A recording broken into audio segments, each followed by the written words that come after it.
Uniontown and Masontown, First Federal Savings and Loan Association of Greene County, Watson Mundorf LLP, State Farm Agent Lauren Yeoman, the UPMC Rehabilitation Institute and physical therapist Jim Burns, Uniontown Detailing, the C. Harper Auto Group, Shop and Save, Walnut Hill Plaza, Uniontown, the Catholic War Veterans, Post 1669 in Hopwood, Ford of Uniontown, Stewart Collision, Casey Sports Cafe, Movement Physiotherapy, Ted Sova and Son Body and Fender Repair, Potter's Bar and Grill, Montgomery Medical, the Gates Funeral Home and Crematory, and by Mike Kelly, Toto of Uniontown. Join us again next time for coverage of spring sports, high school baseball and softball here on WMBS, the Triple Live High School Sports Network, and YouTube Live.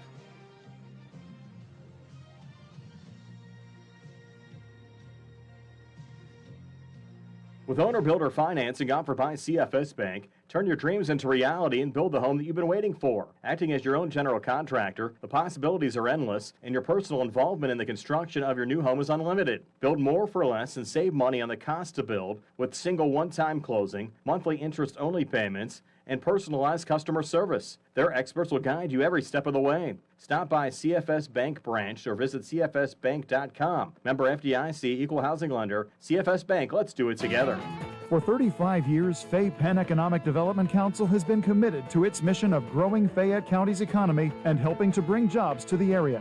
Whether you're a startup, existing, or new business in Fayette County, Fay Penn's lending team can work with you to decide if the Fay Penn Loan Fund suits your business's needs. Fay Penn's Loan Fund offers loans starting at $10,000, pending qualifications. Visit faypenn.org to learn more about financing opportunities for your business and to complete a pre-application form. When you need notary services, trust the best. Sandy Howell Notary Services, back-to-back gold medal winner for Best Notary in Fayette County. They're here for you with extended hours to fit your schedule. Sandy Howell's also the 2025 gold medal winner for Best Title Company. Open Monday through Friday, 10 to 8:30, and Saturdays, 9 to 5. Call 724-564-8955 today for Sandy Howell Notary Services, where excellence is signed and sealed. Yeah, they're the people I trust. It's the place I go. Home, warehouse, where a house becomes a home. March brings spring and home improvement season. Planning a home improvement project with your tax-free fund? Home Warehouse, a best in Fayette winner for home improvements and windows, is the place to go for all your home exterior needs. Warm weather means more outdoor living. Add value to your home with a new deck.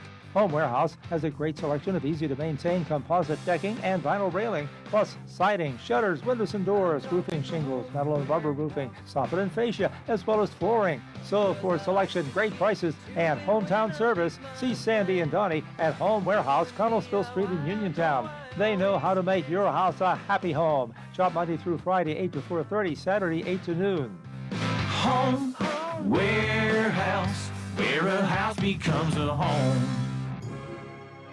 Are you considering a project design and don't know where to start?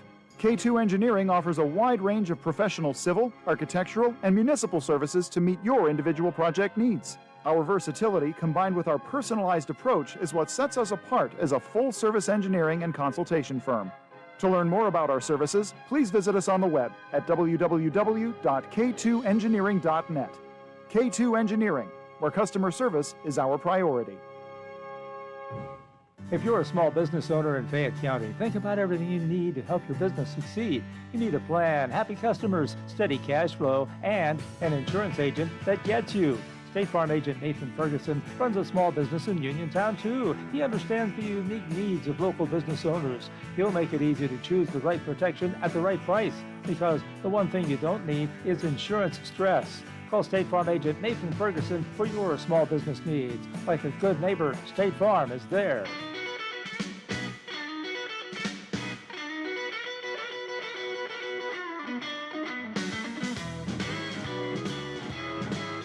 Two baseball games today on WMBS, the Pittsburgh Pirates and the San Diego Padres. Final score 8-2. Bell Vernon High School and Laurel Highlands High School. Final score 8-2. How about that? That's the score of the day. I should have called my bookie about this one. Absolutely, 8-2. If there's a game tonight, bet an 8-2 score. Wait, a few weeks ago, my daughters and I and their boyfriends and husbands went to a Duquesne basketball game. They were losing by 30 points, and now that gambling's legal, one of the guys put a $5 bet on Duquesne coming back. He won over $200 because they came back from a 30-point deficit. 30 points down, they won. Yeah. That's resiliency. He took us out to dinner. I would say. Right, as he should have. That's right. Spent the money all that night. Well, what's today? Wednesday. 2 days ago, my toilet broke at home, and I had to replace the insides. I've done that before. It's not that big a deal. Yeah. But I'm guessing that's not quite as complicated as fixing a toilet on a spaceship, which they had to do on the way to the moon. That's right, Artemis. Let's hope they didn't say something like, let's hope there's our glitch for this mission, which is what they said on Apollo 13 when the center engine cut off too soon. Joining us right now, who better to talk about this latest feat in space travel, CBS News space consultant and analyst Bill Harwood. Bill, pretty exciting time. It was great seeing you on TV when we were watching the blast off. This is bigger than big can be at this point, isn't it? Well, it kind of is. It's certainly a big deal for NASA. You know, they want to send astronauts back to the moon, like to land on it, starting in 2028, and then they've got plans to build a base near the moon's south pole. Obviously, very ambitious plans. Remains to be seen if Congress and successive administrations will fund that, but that is the plan, and they're off to a good start with this mission. Very few problems at all. When the only thing that goes bad is the toilet, I assume there's backup for the toilet just in case that doesn't work. Yeah.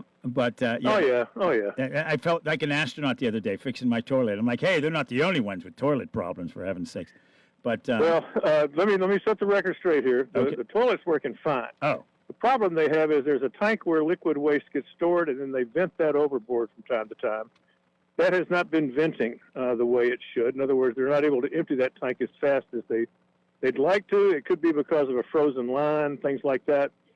They've been troubleshooting it, but that's, as you said, given a flight of this complexity and importance, if that's the only problem they have, they're batting 1,000. This is a very successful mission. And watching the movie Apollo 13, a lot of that was straight from the transcripts. Didn't Fred Hayes at one point say when they had a waste dump, the constellation Urine? I don't know. Constellation Urine. Yeah, that was Wally Schirra back during the Mercury program said that, but it's a common sight. I mean, every spacecraft does that. It's just we don't think about it very much, but that's normal. Yeah, that's but if that's a little comic relief, I suppose, during a flight, if that's your biggest issue, and well, it's good to hear the toilet's working, that's for sure. But let's get down to the more serious issues of this. It went off a slight delay that day, which I was thrilled about because I was on my way to a friend's house from the Cincinnati game with the Pirates. We got to their house in time to watch it on a big screen instead of on my phone driving along. So I was happy with that delay. But when you talk about what's going on here, explain why they take off. They had to make a couple loops around the Earth. Now, why is that? Something as simple as picking up speed?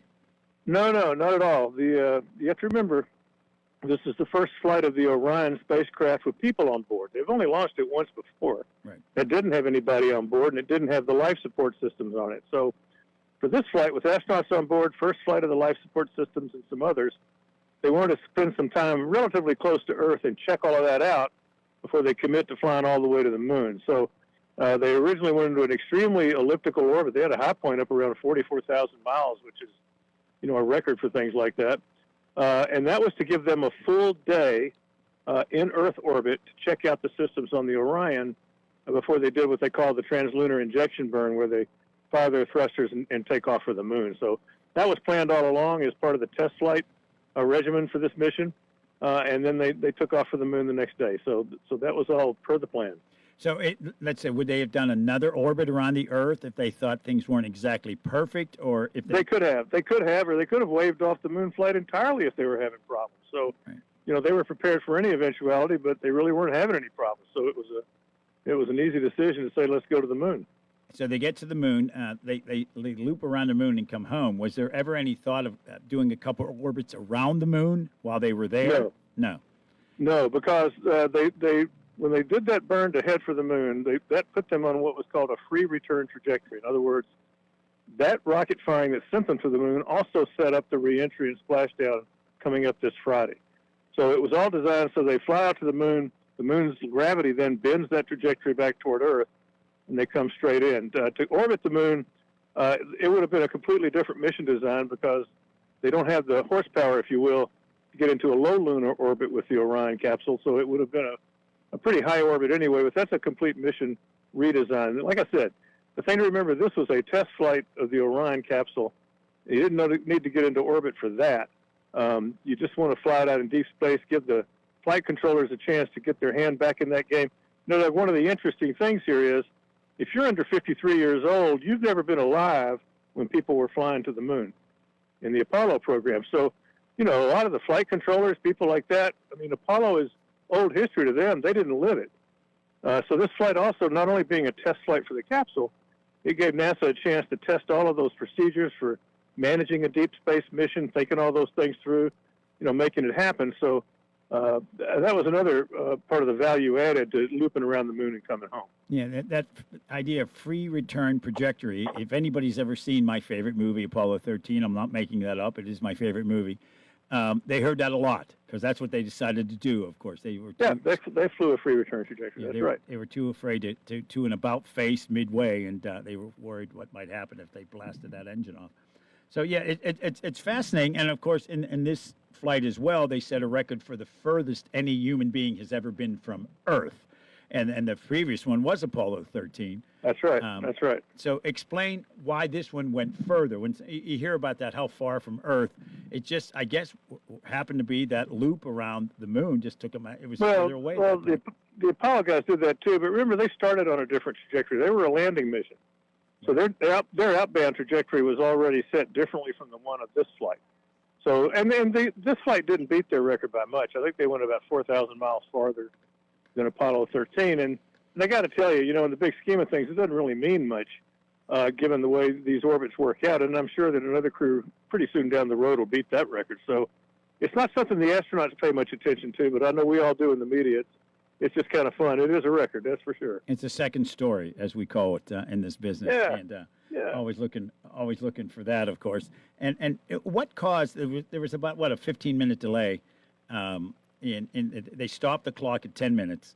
How often does that happen? And it seemed to start up pretty quick then, short after that. What caused that delay? It did. It was a very minor glitch. And I think when you think about the history of the Space Launch System rocket, you know, the first time they flew this without people on board back in 2022, I think it was 8 months from the time they first rolled it to the pad before they finally flew. Now, this one, too, had hydrogen leaks. They had some other problems, but you know, when they finally got past those and set a launch date, I mean, I thought it was kind of remarkable. They came within about 11 minutes of the original launch time. So they'll take that any day. They had a 2-hour launch window. They only needed 11 minutes of it. So that's a pretty good thing. As you warned me about over the years, one thing you need to prepare for when you go see a launch is to be disappointed. And 3 times I was there to watch the shuttle go off, and all 3 times it was postponed. The third time, I thought I was going to break into tears. I'm like, oh, well, come on. It was my last chance to see a shuttle go off. And, of course, being in Pittsburgh here, there are multiples of these around the globe. The Pittsburgh International Airport was an emergency landing field in case they had to come back in and couldn't go to their normal landing areas with the shuttle.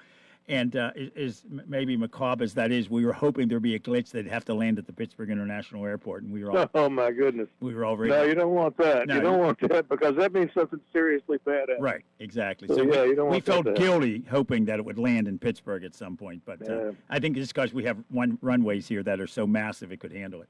But we felt guilty about thinking that would be a cool thing to do. At one point, there was a push to have it land here just as some PR stunt. I said, and I worked for Senator Arlen Specter at the time. I said, no, the senator's not going to ask for that from NASA. I can't put that request in.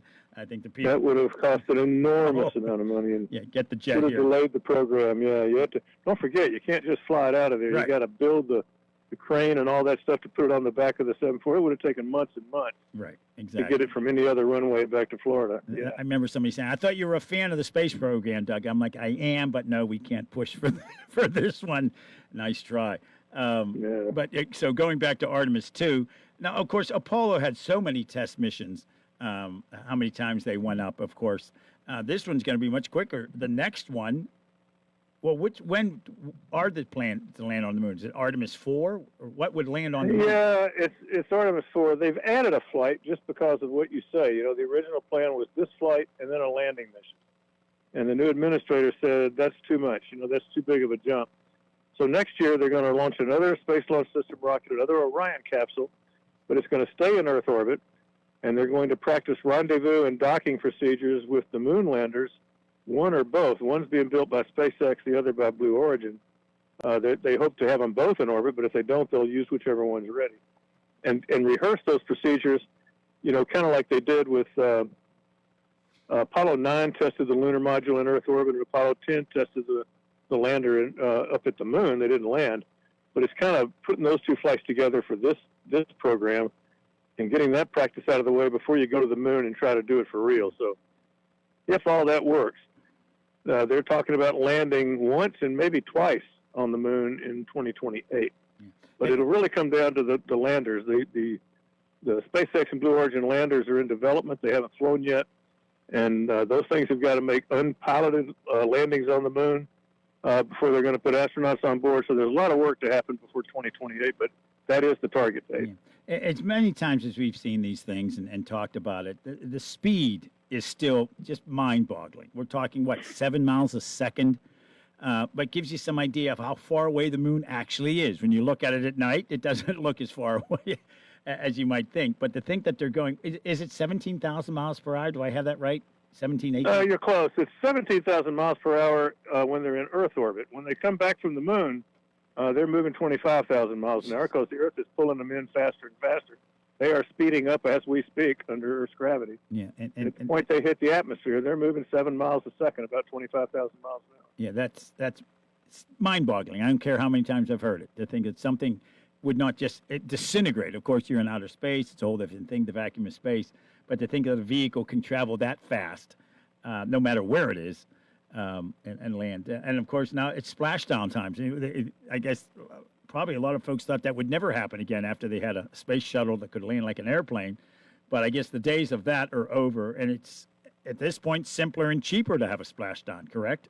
Yeah, and don't forget the SpaceX Crew Dragon flights land in the water as well. So right, we've been doing splashdowns for quite a while, and yeah, this spacecraft was designed to splash down. They're going to come down off the coast of Southern California near San Diego on Friday evening Eastern time. The ships are already on station.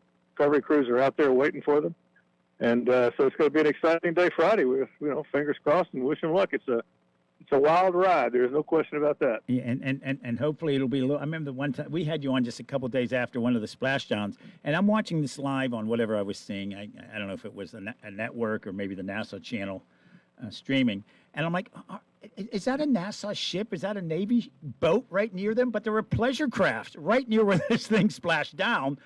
That was the first landing of a Crew Dragon with people on board, and you're right. And no, it's not the Navy or the Coast Guard. Right. It was a commercial SpaceX recovery ship. But they tightened that up after that flight. So the Coast Guard now restricts those landing areas, and it keeps people out pretty stiff fines if you come in like that again. I remember watching that thing. Is that for real? That looks like someone's boat. There was a guy had a swimsuit on this. Well, it was a Saturday or Sunday afternoon out in the Gulf, and it was a beautiful day. And a lot of fishermen saw her coming in, so they drove over to check it out. Yeah, I'm thinking there must be something I'm missing here because I just assume I don't know what I'm talking about. Hey, Bill, thanks so much. We appreciate your taking time. And we got to you a little late today, but we appreciate your taking time to join us to talk about this truly historic event. And we always talk about, there's always a connection to Pittsburgh, and, of course, Rockwell International was based in Pittsburgh all those many, many years ago, and they played a role. The Heinz History Center in Pittsburgh has a whole section about Pittsburgh's role and all the companies in this area that played a role. And, of course, a company not far from that Heinz History Center, we've had them on the air. I can't think of their name. They've played roles on and the latest in space flights, et cetera. So exciting time, to say the least. And although the last time they landed on the moon, my mom had to run and get a brown paper bag because I started to hyperventilate when I was 6 years old. That didn't happen this time. I was able to handle my behavior. My grandmother never believed they walked on it. She just couldn't believe it. She did not believe it. Yeah, there's still people that believe that same thing. It was all done in Hollywood. So well, Doug, great talking to you. I look right. forward to doing it the next time. And you guys have a great day up there. You do the same. Thanks so much. All right. Bye-bye. Bill Harwood joining us on the WMBS Newsmakers line here on the Afternoon Drive Show. We're going to take a break. We come back, change the topics. We're going to talk to David Taylor. He is president of the Pennsylvania Manufacturers Association. But first, this is the Afternoon Drive Show on WMBS. It's spring, and everything is growing. And Madewell Services is here to help. They offer full lawn care service, including spring cleanups, mulching, landscaping and planting, weekly grass cutting, power washing, and more. Madewell Services also provides professional cleaning services for your home or office, moving in or out service, party cleanups, weekly cleanings, and junk removal. Licensed and insured for peace of mind. Call Madewell Services today at 724-912-1805. That's 724-912-1805 for a free estimate. Shopping for replacement windows in Fayette County? Metropolitan Window Company elevates your shopping experience. John, Maggie, and Justin Schmutzer here from Metropolitan Window Company, a family-owned and operated window and door company for over 47 years. When you choose Metropolitan Window Company, you'll experience personalized knowledge, expertise, and professionalism from our first visit to your home until our craftsmen complete your installation. We're the window company that people want in their homes, and our exclusive Infinity by Marvin 100% fiberglass windows are the windows people love. They're built for life. They are the strongest, longest-lasting windows you can buy. We have a great selection of colors and finishes. We service the entire Fayette County area and will come to your home. Visit us at metropolitanwindows.com or give us a call at 412-655-8411. PA 1565. Bright Stripe, Fayette County's premier asphalt seal coating professionals. Locally owned by Matt and Lexi George. Bright Stripe specializes in residential and commercial asphalt seal coating, also excelling in line striping and layouts, thermoplastic, and infrared asphalt repair. Bright Stripe has succeeded due to their commitment to quality work for 30 years. Bright Stripe, 724-437-6090, or visit bright-stripe.com. BRITE-stripe.com. CareerLink is your one-stop resource for employment and training-related services. Visit CareerLink and you'll have access to many programs and agencies for assistance with economic, educational, and job-related needs. For more information on all the programs available to you, contact CareerLink at 724-434-JOBS. That's 724-434-JOBS. Are delinquent credit cards, medical bills, and personal loans stressing you out? Are you unable to catch up? Are the debt collection calls just too much? If yes, then call Zebley Law at 724-439-9200. Zebley Law provides free in-person consultations. Then, using our decades of experience, we recommend a plan for relief. Before hiring a debt relief company or an out-of-town bankruptcy firm, call the local law firm serving Fayette, Washington, and Greene counties since 2001. Call Zebley Law at 724-439-9200.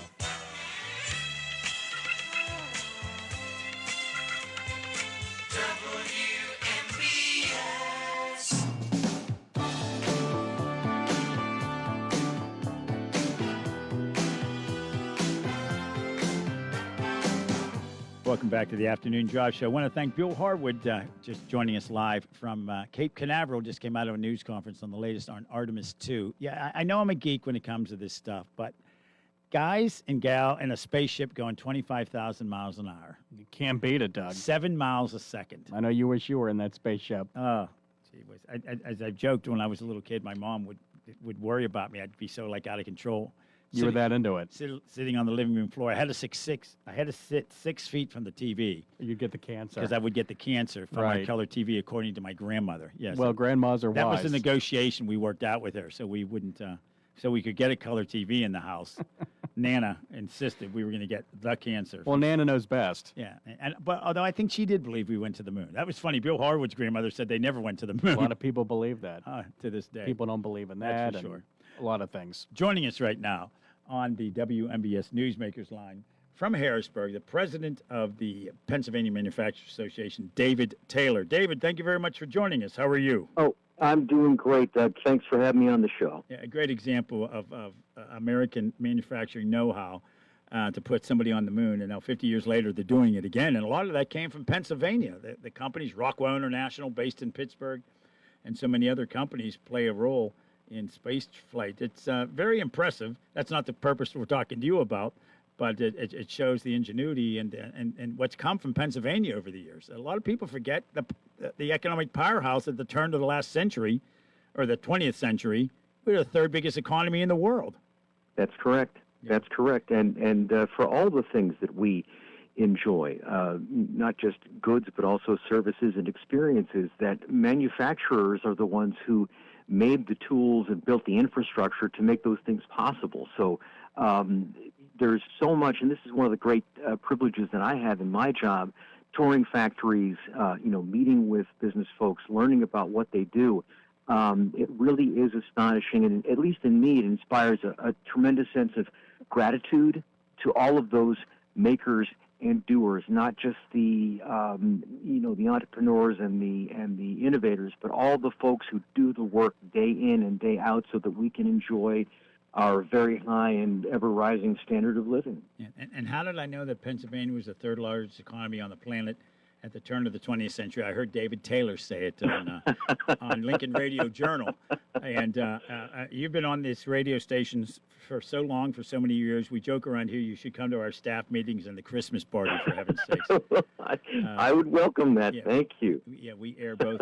We both air both of Lohman's shows, American Radio Journal and Lincoln Radio Journal as well. And I know you're a sponsor of that show, and we give you good airtime here. We're not airing it at 5 in the morning on a Sunday. Well, I appreciate that. I appreciate that. We give you. Yeah, not since Nick and I have been around. We gave you better airtime, that's for sure. So let's talk about the latest out of Harrisburg. This is the ultimate political season. You have a governor up for re-election. You have a state treasurer who writes the checks for things running against him. So you've got one side wanting to spend the money, the other one saying, wait, we can't spend it on construction of a security force field at your house, your personal home. So you add in all of this, it's made for TV movie stuff, isn't it? Well, certainly, Governor Shapiro is a very ambitious politician. He's very good at politics. He's got his eye on the White House. Everybody knows that. And that he's amassed a huge war chest to make his case and to pursue his campaign. One of the things that bothers me is that he has increased the taxpayer-funded PR staff inside the governor's office to 21 people. I think back in Corbett's day that there were 3, and even that Wolf, that he had, I think, fewer than a dozen. And so that Governor Shapiro is using taxpayer resources to amplify his own message. And, if you look at his stuff on social media, none of it is regarding, programmatic things about state government, informing the public about, there's going to be a road closure on 376 West on Friday. But it's stuff saying, that Josh Shapiro is awesome and that Donald Trump is awful. And I just, again, if he wants to fund that stuff out of his campaign war chest, that's fine. But to make the rest of us pay for stuff that really isn't the public's business, I think that's wrong. Yeah. Well, I don't think you're being fair, David. The governor has stated he's never surfed the web on a state-owned computer. Did you see that? Yes. Everyone who believes that, stand on your head. Right. And but I mean, that's small potatoes. Things like his massive PR staff. The fundamental problem, Doug, is that the governor wants to spend money that we don't have. So last year's budget topped out at $50 billion, even though receipts to the Commonwealth only about 46. So we spent all of our surpluses, all of the reserves inside the budget. They're gone. And so now this year the governor wants to jack up spending even more to $53 billion, when there's no reason to believe that we're going to bring in anything like that. Maybe we go from $47 billion in revenue, or $46 billion to $47. That still leaves us $6 billion short. The governor has a couple of imaginary revenue sources in his budget, but those are things that he couldn't get approval for in the late budget that only closed out a couple of months ago. So, in the rainy day fund, which is the state's emergency reserve, we have about $8 billion. And it seems as though the Governor Shapiro is set on spending every last nickel he can get his hands on prior to Election Day in November. And it's just It's very dangerous. It's very unwise. You do a couple of really bad things at once. First of all, you threaten the state's bond rating because those emergency reserves are there for exactly that, emergencies. And if we don't have those reserves, then people are going to view Pennsylvania as being a much greater risk, and it's going to be more expensive to borrow money. It's also really irresponsible to spend that on ongoing programmatic expenses because you've just widened the gap between receipts and expenditures. So what happens the year after that? Doug, in my world, budgeting and tax policy would be two separate things.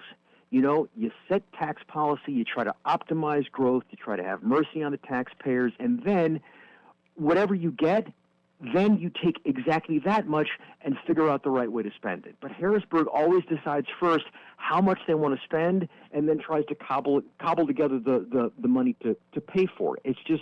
It's not the way you'd run your household budget. It's not the way you'd run, the budget at your business. And we deserve better than what we're getting from state government. It's interesting. It gets a little confusing at times when you talk about reserve funds. There are reserve funds available that they've been using for these budgets, but that's separate from the rainy day fund, of course. And right. To give you some idea of how the rainy day fund should only be used in the case of an emergency is the fact that it wasn't even used during the pandemic. They did not tap into the rainy day fund then. So, the word reserve is used back and forth sometimes, but, they are using funds that aren't really there, but that's not the rainy day fund. It gets a little baffling. And, of course, the rainy day fund is overseen by who else? The state treasurer, who, by the way, of course, is running against against the governor. Stacey Garrity is an exceptionally impressive lady. That she was in her work career, that she was a manufacturing executive up in the far northeast of Pennsylvania with Strategic Minerals. Of course, she also served in Pennsylvania's 28th Division. That she was a colonel and served overseas on multiple deployments, including Iraq and Afghanistan. And she's also served, I would say, exceptionally well as state treasurer. She's been very consequential, very hands-on, and insistent on getting results for people. So my hope is that Stacey will be able to be successful in raising enough money to be competitive, so she doesn't get completely drowned out by Josh Shapiro. I'm hoping that President Trump will choose to get involved, will choose to help Stacey, because A, she deserves it, but B, Pennsylvania needs to have a pro-growth governor. We haven't had one for quite some time, and to move the big pieces that we need to put in position to make Pennsylvania competitive for the future, it's going to take executive leadership. And having a pro-growth governor, I would say a Republican governor, is what Pennsylvania needs to get back on track. Yeah, when you think about the amount of money being spent, it makes me feel old. I think the first time I was lobbying in Harrisburg or worked in Harrisburg, the state budget was $12 billion. Mm-hmm. Oh, yeah. Now we're looking at $50 billion. That's quite an increase. It's gone up $20 billion in the last 10 years. So, the spike in state government spending has been, just jaw-dropping. And I don't believe for a moment that the taxpayers are getting the full value out of that money being spent. And it makes me angry because there's not a single dollar that state government can spend before it takes it from somebody who earned it. And that Governor Shapiro in particular is refusing to cooperate with federal anti-fraud efforts. So with food assistance, the SNAP benefits, one of the most common kinds of abuse is when people apply for benefits in multiple jurisdictions. Well, Governor Shapiro won't share Pennsylvania's SNAP data with the feds, which is the only way for us to be able to see who's collecting benefits here while also collecting benefits somewhere else. And so, I want to see the governor defend that, to say, why is it necessary, why is it a good thing to make Pennsylvania taxpayers, shell out for the double and triple dippers? It it doesn't pass the straight face test. Yeah, it's at times it's amazing the amount of fraud that does take place, and some of it could be incredibly sophisticated and hard to find.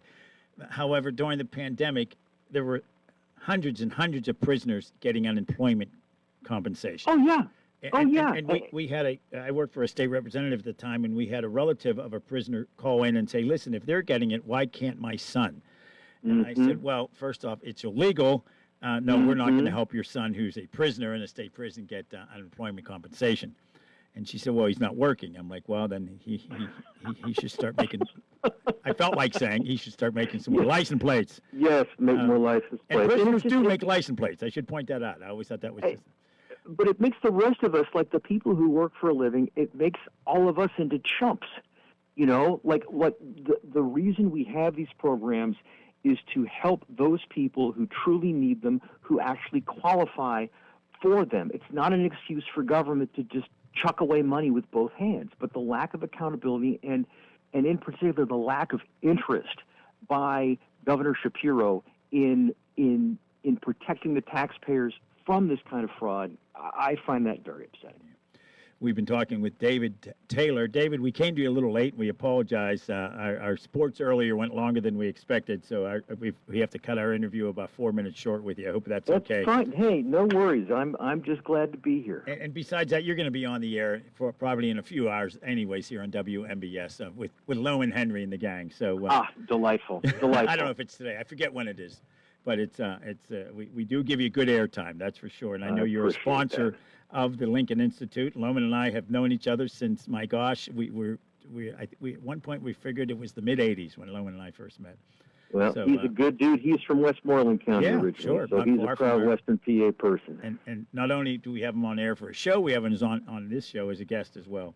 And it's been too long since we've had you on the air, so we appreciate your time. You and I were talking off the air earlier today about the great Fred Anton, of course, who your building is named after in Harrisburg, and that's the Fred Anton Center. Our longtime leader and my patron and my mentor and my friend. God rest his soul. A good man. I enjoyed our conversations when I was a kid, basically, in my early 20s, talking to Fred Anton. It was like I said, I should have taken notes. What would you call it? The Antonian, wisdom he was sharing with me, I guess. A great guy, and you're continuing that. Big shoulders to stand on, I suppose, is one way to look at it. So, hey, we appreciate you taking time to join us, David. Thank you very much. We promised to have you back on sooner. I don't know why I waited so long to have you back on the show. So. Well, I look forward to it. All right. You guys take good care. See you soon. Thank you. David Taylor joining us on the WMBS Newsmakers line. Stick around. We're going to wrap up hour number 1. We're with you till 9 o'clock tonight. Businesses come in all shapes and sizes. Integrity doesn't. For more than a century, the Better Business Bureau has set the standards for how businesses should operate honestly and ethically. So when you're looking for a business you can trust, check to see who's BBB accredited and who isn't. Always choose the Better Business. Look for the BBB seal because it's looking out for you. That's why it's the sign of a better business. And find a better business anytime at bbb.org. Warm weather means you'll be spending more time outside. So enjoy your deck or patio with retractable or fixed awnings from Lifetime Awnings. Made in the USA with manufacturer and customers guarantees, Lifetime Awnings products last. Lifetime Awnings is veteran-owned and operated with a 10% discount to all military veterans and their families. Call Lifetime Awnings 724-554-6067 or email John, the owner, at lifetimeawningsusa@gmail.com. Wind, hail, sudden leaks? When your roof takes a beating, we're here for you at AR Roofing and Remodeling. We're a locally and veteran-owned contractor available 24/7 for repairs. As an Owens Corning Platinum Preferred Contractor, we get the job done right. Call 724-550-3064 or visit arremodels.com for your free estimate. AR Roofing, never settle. Chris Parker Jr., this warm weather makes me think about a vacation getaway. The Hyundai Getaway sales event is still on. You can get away not only in a brand new Hyundai, you'll get away with low APR financing and our great selection of over 150 new cars in stock. I'm listening. How about a new 26 Tucson with 0% financing for 60 months, plus no payment for 90 days? There are fantastic lease specials, too. Lease an Elantra SE for $189 per month, or 26 Kona SE for $229 per month.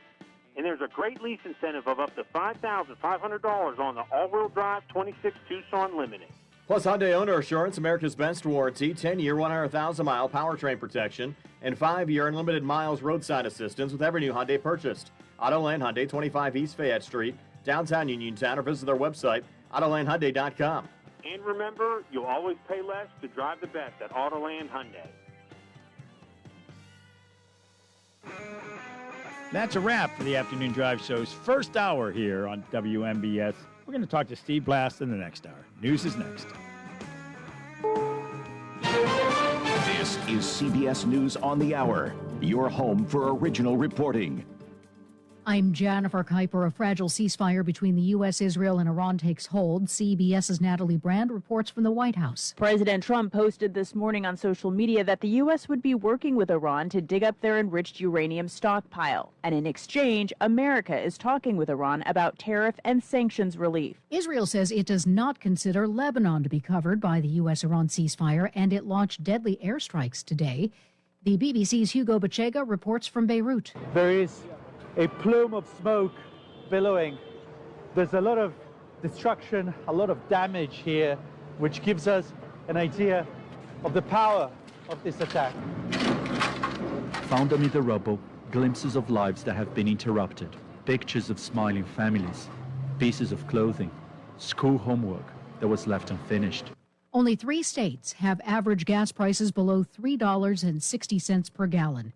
5 states top $5 per gallon. For this driver in Louisville, Kentucky, it used to be I could fill my car up for $40 and make it, 4 days before I have to put more gas in. And I've found myself a few times stopping multiple times a day to put $20, $40, $60 in the tank. These are the highest gas prices since the summer of 2022.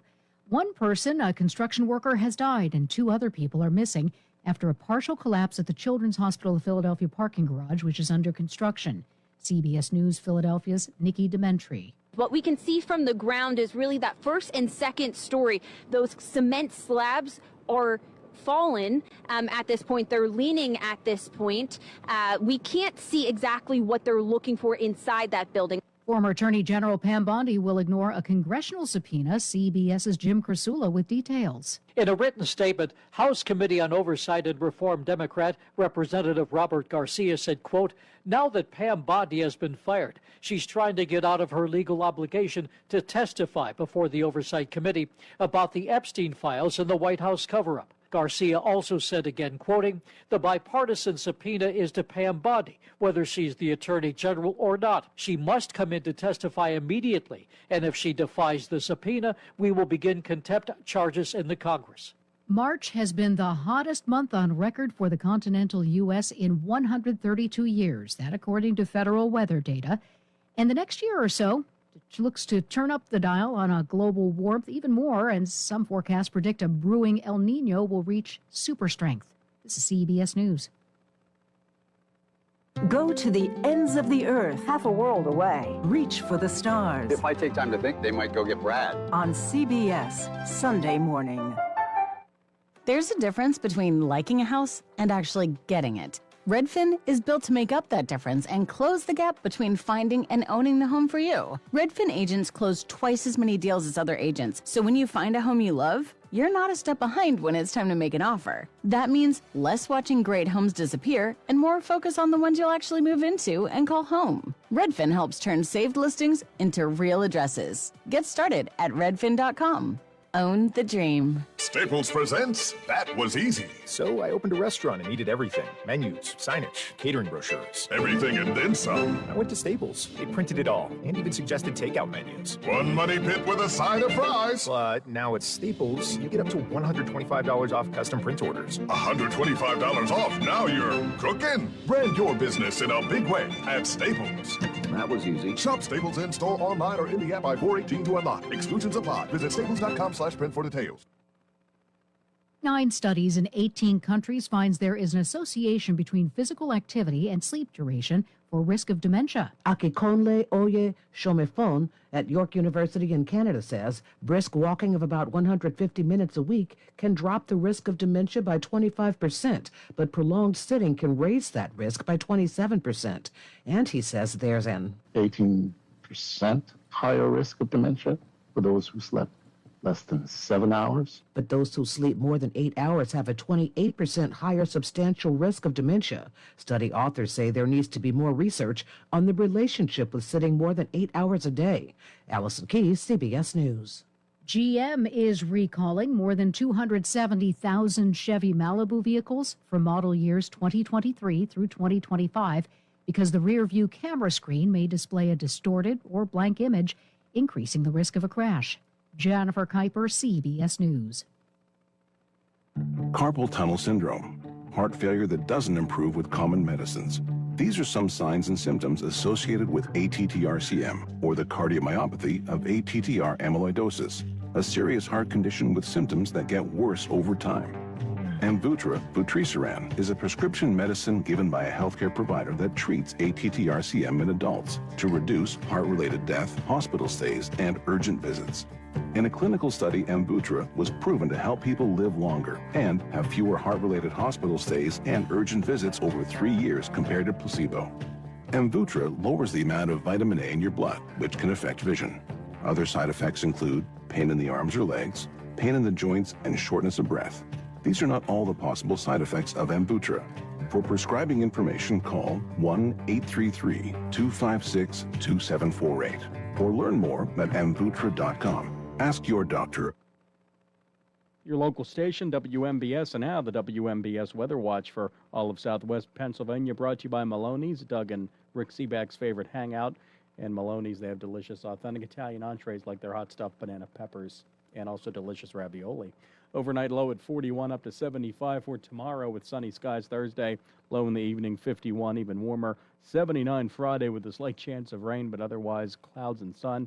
Then looking nice and sunny for the weekend, cooling down a bit to 64 Saturday and the overnight low 44. Then up to 81 on Sunday, Monday 76 with some rain, chance of showers Tuesday going up to 83.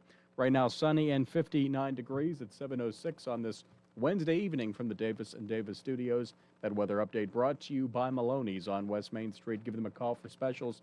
They're available at 724-437-2061 for Maloney's of Uniontown. Your local station, WMBS. More of the afternoon drive show this hour, and Steve Blass will be joining us this evening on the anniversary of Hank Aaron breaking Babe Ruth's home run record over 50 years ago. That's all on the way next on WMBS.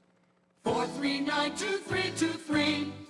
For 24-hour emergency service, call us when you need. We're Fayette's Heating and Air Conditioning, your service company. When it's sweltering outside, you'll be cool inside with central air conditioning from Bryant, the people that know cool. And it's easy to have a central air conditioning system installed in your home. Simply call on your Bryant dealer, Fayette Heating and Air Conditioning, located near the Laurel Mall on Route 119, north of Uniontown. The phone number is 439-2323. Let Fayette Heating and Air Conditioning rescue you from the sticky, humid summer weather. Remember that number for Fayette Heating and Air Conditioning, your Bryant dealer, 439-2323. Call Fayette Heating and Air Conditioning, 439-2323, 439-2323, 439-2323. CareerLink is your one-stop resource for employment and training-related services. Visit CareerLink and you'll have access to many programs and agencies for assistance with economic, educational, and job-related needs. For more information on all the programs available to you, contact CareerLink at 724-434-JOBS. That's 724-434-JOBS. Mountaintop Title and Notary can handle all of your motor vehicle and PennDOT needs, such as titles, plates, renewal, registrations, and all notary needs. Tina Nicholson of Mountaintop Title and Notary can also handle ATV and boat titles, and also does income taxes. Hours are Monday through Friday, 9:30 to 4:30, and appointments can be made for after hours and Saturdays. Mountaintop Title and Notary with a new location at 655 Nelson Road in Farmington, the only place you need to go for all title, notary, and tax work. Call Tina at 724-984-1514 for the most professional services around. Caring for an aging parent or a loved one with medical needs? FACT, Fayette Area Coordinated Transportation, can help. Seniors 65 and older ride free on our fixed routes. People with disabilities get discounted shared rides. And if your loved one has medical assistance, their trips to doctors or treatment are covered under the shared ride program. Give them safe, reliable independence and yourself peace of mind. Call 724-628-RIDE or visit factbus.com. FACT, your community, your connection. In a world of big corporations and interpersonal experiences, there's something truly special about family-owned businesses. For over 70 years, the Mike Kelly Automotive family has been serving the community with integrity, honesty, and a commitment to putting families first. And we're not stopping anytime soon. Our commitment to excellent sales and service remains stronger than ever. Visit us today and experience the Mike Kelly Automotive difference. Because when you buy from us, you buy from family. Tune in to WMBS the second and fourth Thursdays monthly at 10:30 a.m. for an all-new radio program with Pete Crackle, Director of Clinical Operations and Pharmacist at Nickman's Drug. Pete will explore a myriad of health-related topics and talk about how a strong relationship with your pharmacist is vital for your best health. So mark your listening calendars and be sure to catch the all-new show the second and fourth Thursday each month. Need a pharmacy? Visit Nickman's Drug today at any of their 7 area locations.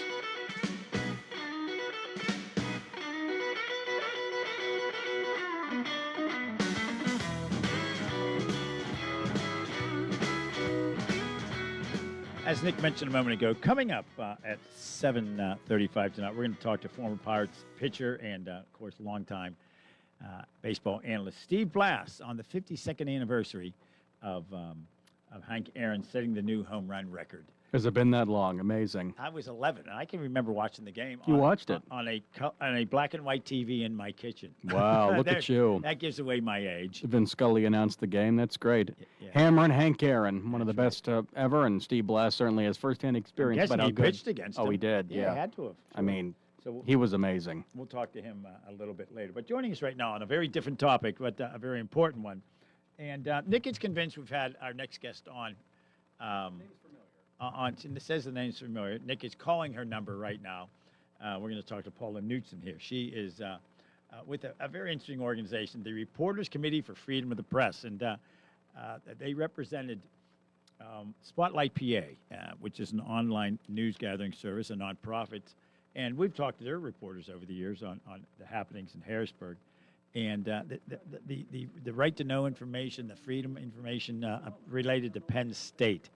So we're going to talk to Paula about that. She represented Spotlight PA. And joining us right now on the WMBS Newsmakers line, as I just mentioned a moment ago, from the Reporters Committee for Freedom of the Press, attorney Paula Knutson. Paula, thank you very much for joining us. Our producer, Nick, says you've been on our show before. If you have, welcome back. If you haven't, glad to have you on the show. Well, nice to talk to you tonight. Thank you. Yeah, absolutely. We had a good conversation. I always try to talk to our guests before they have us on there. We had a good conversation earlier about the doings. And, of course, the work you did for Spotlight PA, and, of course, that's the online news gathering organization. It's a nonprofit. And we've had several of the reporters on this show over the years talking about issues related to Harrisburg state government, the budget, legislation, et cetera. But now you're with a separate organization. You represented Spotlight PA in their efforts to get information from Penn State when it comes to open records and right to know. First off, explain what that is for our listeners who may not know what that means. The right to know, open records laws, that sort of thing. We'll start there first. Sure. So some of your listeners may be familiar with FOIA, the Federal Freedom of Information Act, and the right to know law is Pennsylvania's version of FOIA. So some people say, I'm going to file a FOIA request. What they mean is submitting a public records request to find out information about how our taxpayer dollars are being spent, what government agencies are doing. At the federal level with FOIA, it's federal agencies. At the state level, it's anything from the township, borough, county, sewer authority, all the way up through PennDOT, the Department of State, and the host of state agencies that we have. So the right to know law is a powerful accountability tool for the public and the press to use to find out what's happening with our government. Several years ago, we had on Terry Mutchler. You might know Terry. She's now with a law firm, and she was the first director of the Pennsylvania Office of Open Records. That was during the Rendell administration. She, of course, was an AP reporter as well for many years. I used to meet her on the softball field, for heaven's sakes. When I was captain of the Senate Republican staff softball team, we'd take on the media back in the day. So when you're talking about this, and it's interesting, this issue with Penn State. You're a Penn Stater. I'm a Penn Stater. And my gosh, this issue's been around. I thought it was from the late 80s. You said it was even back to the 70s. That there's been efforts to have Penn State sort of open their books. And Penn State and the University of Pittsburgh and Temple and Lincoln University are all very, very unique. They're what's called state-related universities, as opposed to the state-owned universities. In this side of the state, it's Slippery Rock, Edinburgh, California, Clarion, Indiana University of Pennsylvania. Those are state-owned. They fall under a different category of right to know, correct? That's right. So back in 2008, the right to know law in Pennsylvania was rewritten. Governor Rendell signed that into law, and Terry Mutchler became the first head of the new Office of Open Records. And when the right to know law changes were being debated, Penn State, among other stakeholders, and at the time it was then President Graham Spanier, went to the legislature and said, no, we shouldn't be subject to the right to know law. It will hurt our ability to fundraise and other arguments. So Penn State at that time was able, along with the other state-relateds, to carve out a narrower definition of how they are subject to the right to know law. Now, in the ensuing years, there's been one amendment to that. Representative Kate Klunk, a Republican from central Pennsylvania, sponsored a bill that was signed into law that expanded somewhat the categories of information for state-relateds, but they remain largely a difficult group of entities to find out information about, in the same way that, Kutztown or Edinburgh, the information there could be sought out. So, and we did talk about this off air, but the Center Daily Times, the newspaper in Center County where University Park is located, in their archives, they have stories back in the 1970s about Penn State paying lobbyists to push back against transparency. Now, in those stories, it was the open meetings law, and Penn State was trying to keep itself from being subject to the Sunshine Act, the open meetings law. Ultimately, Penn State and the other state-relateds did become subject to the open meetings law. But, I mean, this is decades that citizens and the public have been seeking more transparency, and in various ways, Penn State has been pushing back on that. The Penn State budget is enormous, which is understandable. It's a huge university, multi-campuses all across Pennsylvania. Penn State Healthcare, Pennsylvania College of Technology, the law school you went to, Dickinson, all part of Penn State. So we're looking, at a budget around $10 billion total, of which they get $300 million around $300 million, I guess. That's a round figure from the state. That's a boatload of money, but it's literally 0.3% of their total budget, which seems amazing when you think about that. And as a result, since if they get $1 of Penn State of taxpayers' money, that changes the whole perspective when it comes to what you were fighting for and what Spotlight PA was fighting for. Correct?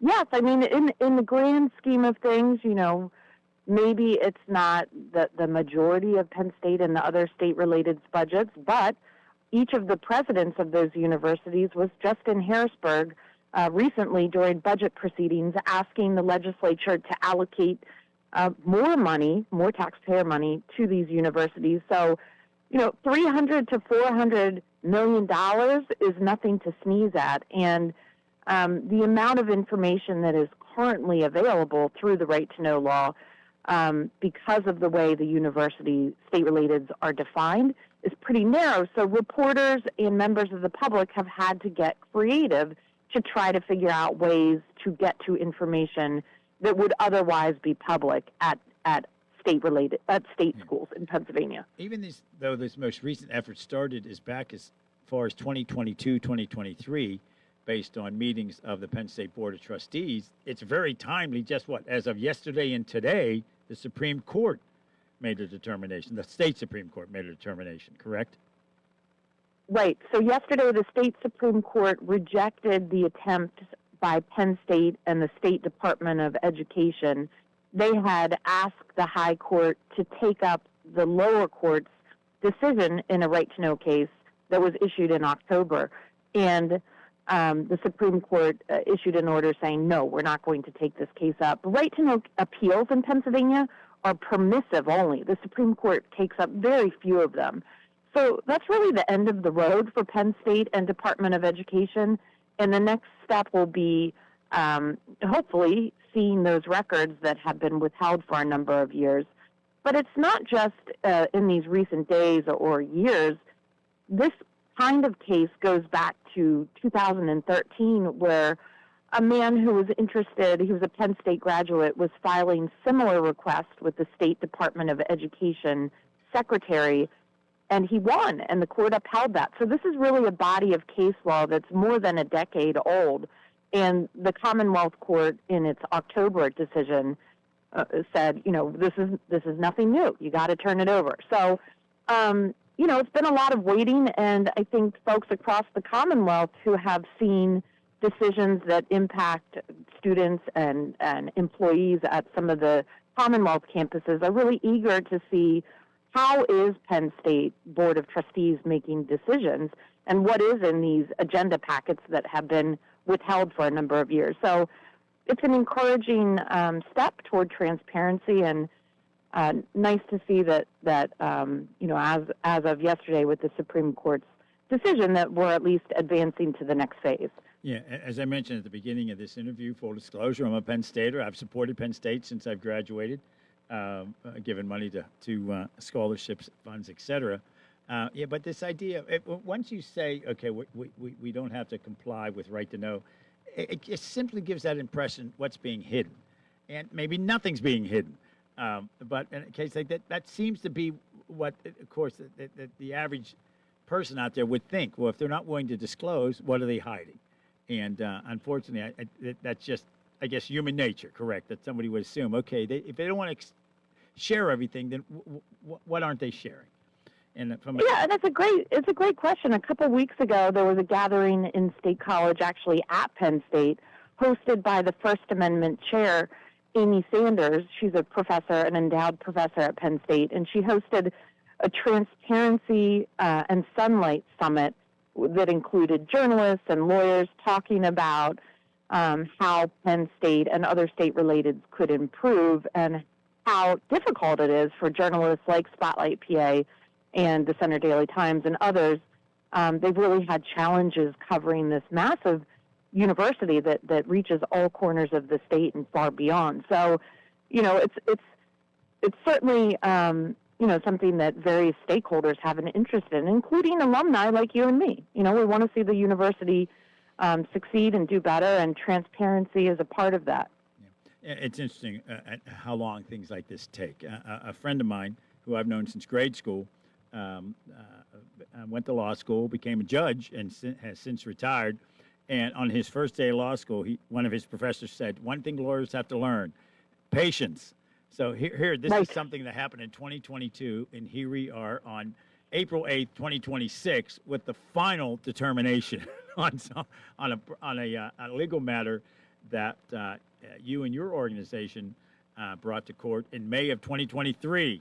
So yeah, we're talking almost 3 full years for the final last word on something like this.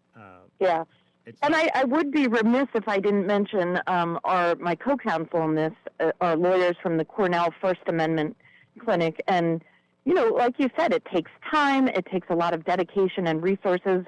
And, we're pro bono. We work for free, and we've really put time and effort into this, and because public records requests can be timely and costly as well, time-consuming and costly, a lot of citizens in the press can't push a case forward for a significant amount of time. So this really was a tremendous effort by two nonprofit law firms, well, a clinic and our nonprofit organization, to really help improve transparency in a way that hopefully moving forward impacts lots more people than just this one particular case. We were talking with Paula Knutson, attorney with Reporters Committee for Freedom of the Press. Interesting organization, to say the least. Being on a radio station here, Nick and I have decided we like freedom of the press, our producer. Didn't we decide that, Nick? Yeah, we'll give it a go. Yeah, yeah we'll it's give good. that a go. Yeah, absolutely. Unless we disagree with someone. No. Exactly. And if my annual review doesn't go too well, maybe I could pull this group in. Absolutely. Maybe, probably not. I wouldn't think that Paula would take that case. And actually, that would be very quickly taken care of, I think, here. Right. I think your review will go great. You're doing a great job here on air. There's your fan. We were looking for him. I knew I had to have somebody. We had one. Yeah, that's exactly. one. That's one on the board for you, Dougie. So, yeah, when you think about cases like this, and most people would look at this and say, good gravy, this goes back to 2022. It's not one for the faint of heart or those who are impatient to get through a project like this, especially taking on Penn State, in Pennsylvania is, I'm guessing, the largest non-corporation in the state. I don't know what would be bigger. Obviously state government, but this is an enormous organization that you'd be taking on, Penn State, with a $10 billion budget.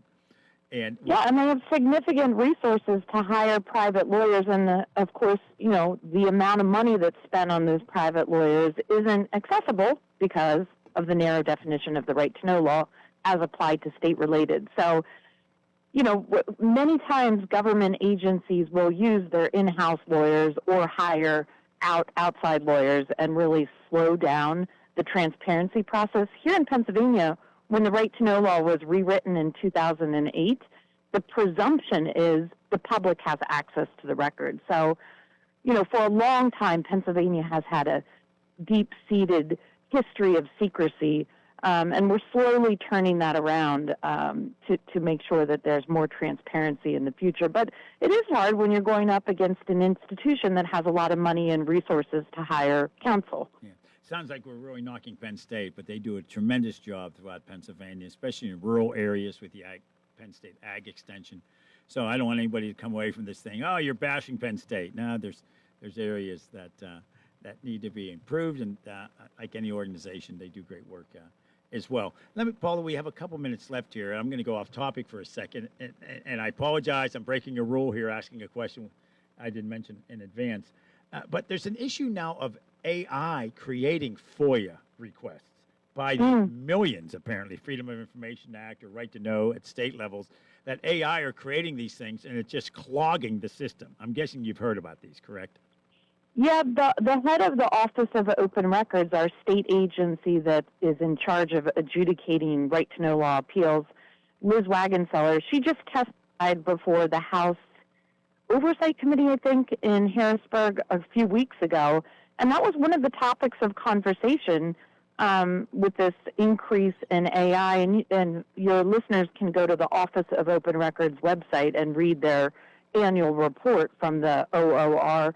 But it's an issue in Pennsylvania and many other states. It's massive. And, it's a massive issue. So it was nice to see that the legislators were thinking about it and hopefully looking at some solutions that won't inhibit transparency, but maybe put some common sense solutions in place. Because most of these are not legitimate requests. They're just being created for the purpose of creating them. And as a result, it's going to slow down the process for legitimate requests for records, that sort of thing. Yeah, and I think part of what we don't know right now is the universe of requests. Maybe there are more. Anecdotally, we hear that things are clogging up the system, but I don't know that we have a lot of research and data yet. So some years ago, the House Legislative Finance Budget what is the thing called? The LB. Oh, yeah. I'm not going to get it either here. Legislative Budget Finance Committee, is that what it is? Yeah, they Legislative Research Agency, and they did a study on the right to know law. Maybe an agency like that needs to take a look and come up with some recommendations after doing some study. And it's happening in all 50 states, they say, as well. So, yeah, it's that's not the goal of this idea. You want to be able to get timely responses, and if it's being jammed up with requests that are not legitimate, obviously they have to work their way through that. I mean, there was a time when they were probably getting a few a week when this thing all started, and now it's well beyond that, of course. Paula Knudsen, thanks so much. We appreciate you taking time to join us today. You came to us on short notice, and I know you've got a busy schedule this evening, so we will let you go. Thanks so much. We really do appreciate it. All right, thanks to you and your team and the listeners. Take care. All right, thank you. All right. Paula Knudsen, Reporters Committee for Freedom of the Press. Check it out at RCFP, obviously, Reporters Committee, Freedom of Press, rcfp.org. We're about a minute and a half away from the CBS News Brief at 7:31. I'm looking at these times here. I'm getting mixed up. Yesterday I was on 3 to 6. Today I'm on 6 to 9. You're flexible, Doug. Yeah. Whenever we tell you to come on, you'll be on. That's right. And this is good news. If you've heard too much of me, next Tuesday I won't have a show. Oh, my goodness. I think it's we're Getting doing bumped for high school baseball, Pirate baseball, Penguin hockey. A triple header. That's right. Oh, my gosh. So that's 2 different sports, 3 different games, 2 levels of baseball. High school. And none of it's on Westwood One. No, Westwood One. Brought to you by Barbasol. It's time for the National Football League. Brought to you by Barbasol Shaving Cream and Doritos, Locos Tacos. Yeah, they used to have the guy just do a couple things, but now he'll talk like that for 2 minutes. Right. The 2-3 Panthers take on the 3-4 49ers in a game on the bay. Like, yeah, it's like he should announce the whole game like that. First His and throat 10. wouldn't last that long. Oh, my God, could you imagine? David Lee is that man's name, actually. Oh, is it really? He's a known guy. I think Jerome follows him on Twitter, he mentioned once. Oh, I didn't His even know it was a Twitter's still person. thing. I thought it was no, it's not automated. No, it's a real man. I assume he's forcing that voice. Who has an amazing... No, that's his everyday voice when he orders coffee in the morning. That's what it sounds like. No, I mean... Honey, what do you want for breakfast? I don't know what he's doing. If he's like gargling... I don't know what he's doing. Something. Coffee and cigarettes. That was my secret. That's it. CBS News Brief coming up here in a moment. When we come back, we're going to talk to the Pirate Great, Pirate for Life, Steve Blass. Stick around. CBS News Brief. Iran accuses the U.S. and Israel of violating the 2-week ceasefire. And while there are reports that the Strait of Hormuz is closed again in response to deadly Israeli attacks in Lebanon, Vice President J.D. Vance says, We've already seen an increase in traffic today. Hopefully we'll see an increase in traffic tomorrow.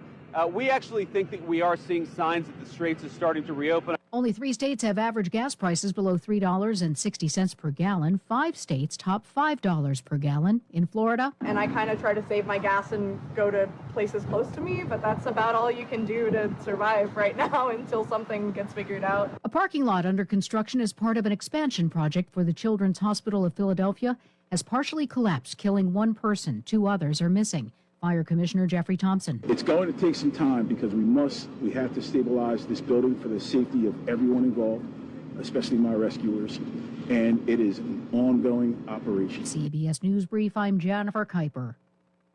Zen's Antiques and Home Decor, a part of the Cinder Shack family of vendors where you can find both antique and new furniture, collectibles, housewares, gift items including jewelry and candles, and so much more. Follow Zen's Antiques and Home Decor on Facebook for new items and information on upcoming events. Zen's Antiques and Home Decor in Building 2 at 3391 National Pike in Farmington. Zen's Antiques and Home Decor. We have your gifts to celebrate love, birthdays, anniversaries, special occasions, or all the above.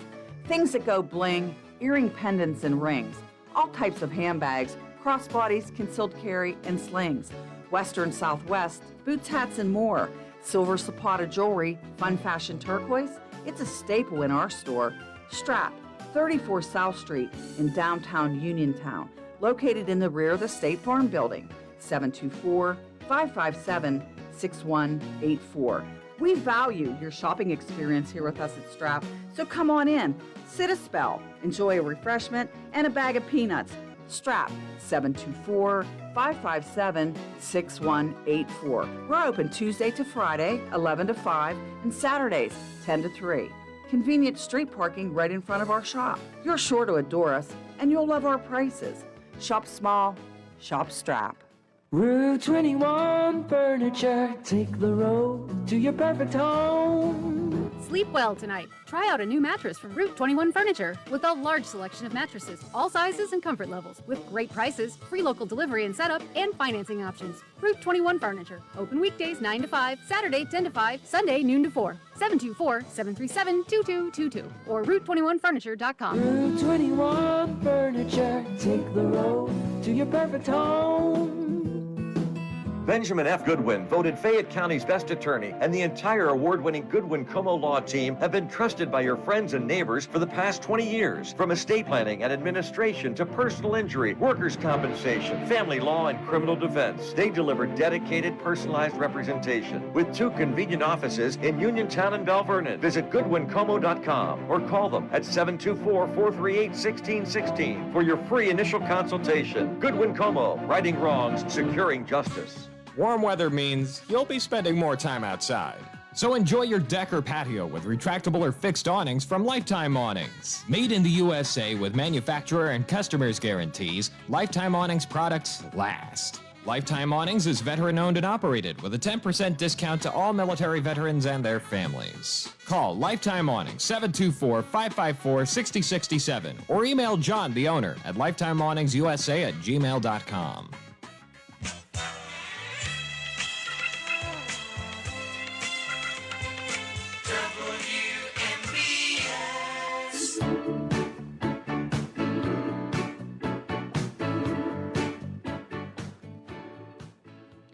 As I was mentioning earlier here, I get and I should have referenced this earlier, it's a trademarked something I read. Every year my kids get me a page-a-day calendar. Every day has a different historic event. And this one here, this is This Day in History, April 8th. Of course, Wednesday, April 8th. 1974, Hank Aaron sets new home run record of the Atlanta Braves. He broke Babe Ruth's all-time home run record, slamming his 715th dinger off Los Angeles Dodgers pitcher Al Downing. The homer came in the 4th inning. It was at the Braves opener and sailed over the center field fence at Atlanta Fulton County Stadium in front of 53,000 fans. And, of course, he ended up hitting 755 records, 755 homers. And it's interesting. He started with the Milwaukee Braves, of course, they moved to Atlanta, but then he finished his career back in Milwaukee with the Beer Makers, as Greg Brown likes to say. Joining us right now, who better to talk about Hammer and Hank than the one, the only Steve Blass. Steve, you join us regularly. We really do appreciate it. And on this anniversary, hard to believe, 52 years ago, I was saying earlier, I remember watching this on the black and white TV in my kitchen, and I think the laptop I'm looking at has a bigger screen than that TV did in our kitchen. Hard to believe, 52 years ago. Yeah, what a great thing to always honor Hank Aaron. I not only think he was one of the great home run hitters, obviously, but I think I'm not so sure anybody was a greater representative of the game of baseball than Henry Aaron. The class he had, the way he handled himself, the way he hit. He wasn't much fun to pitch against, but it was an honor to compete against him.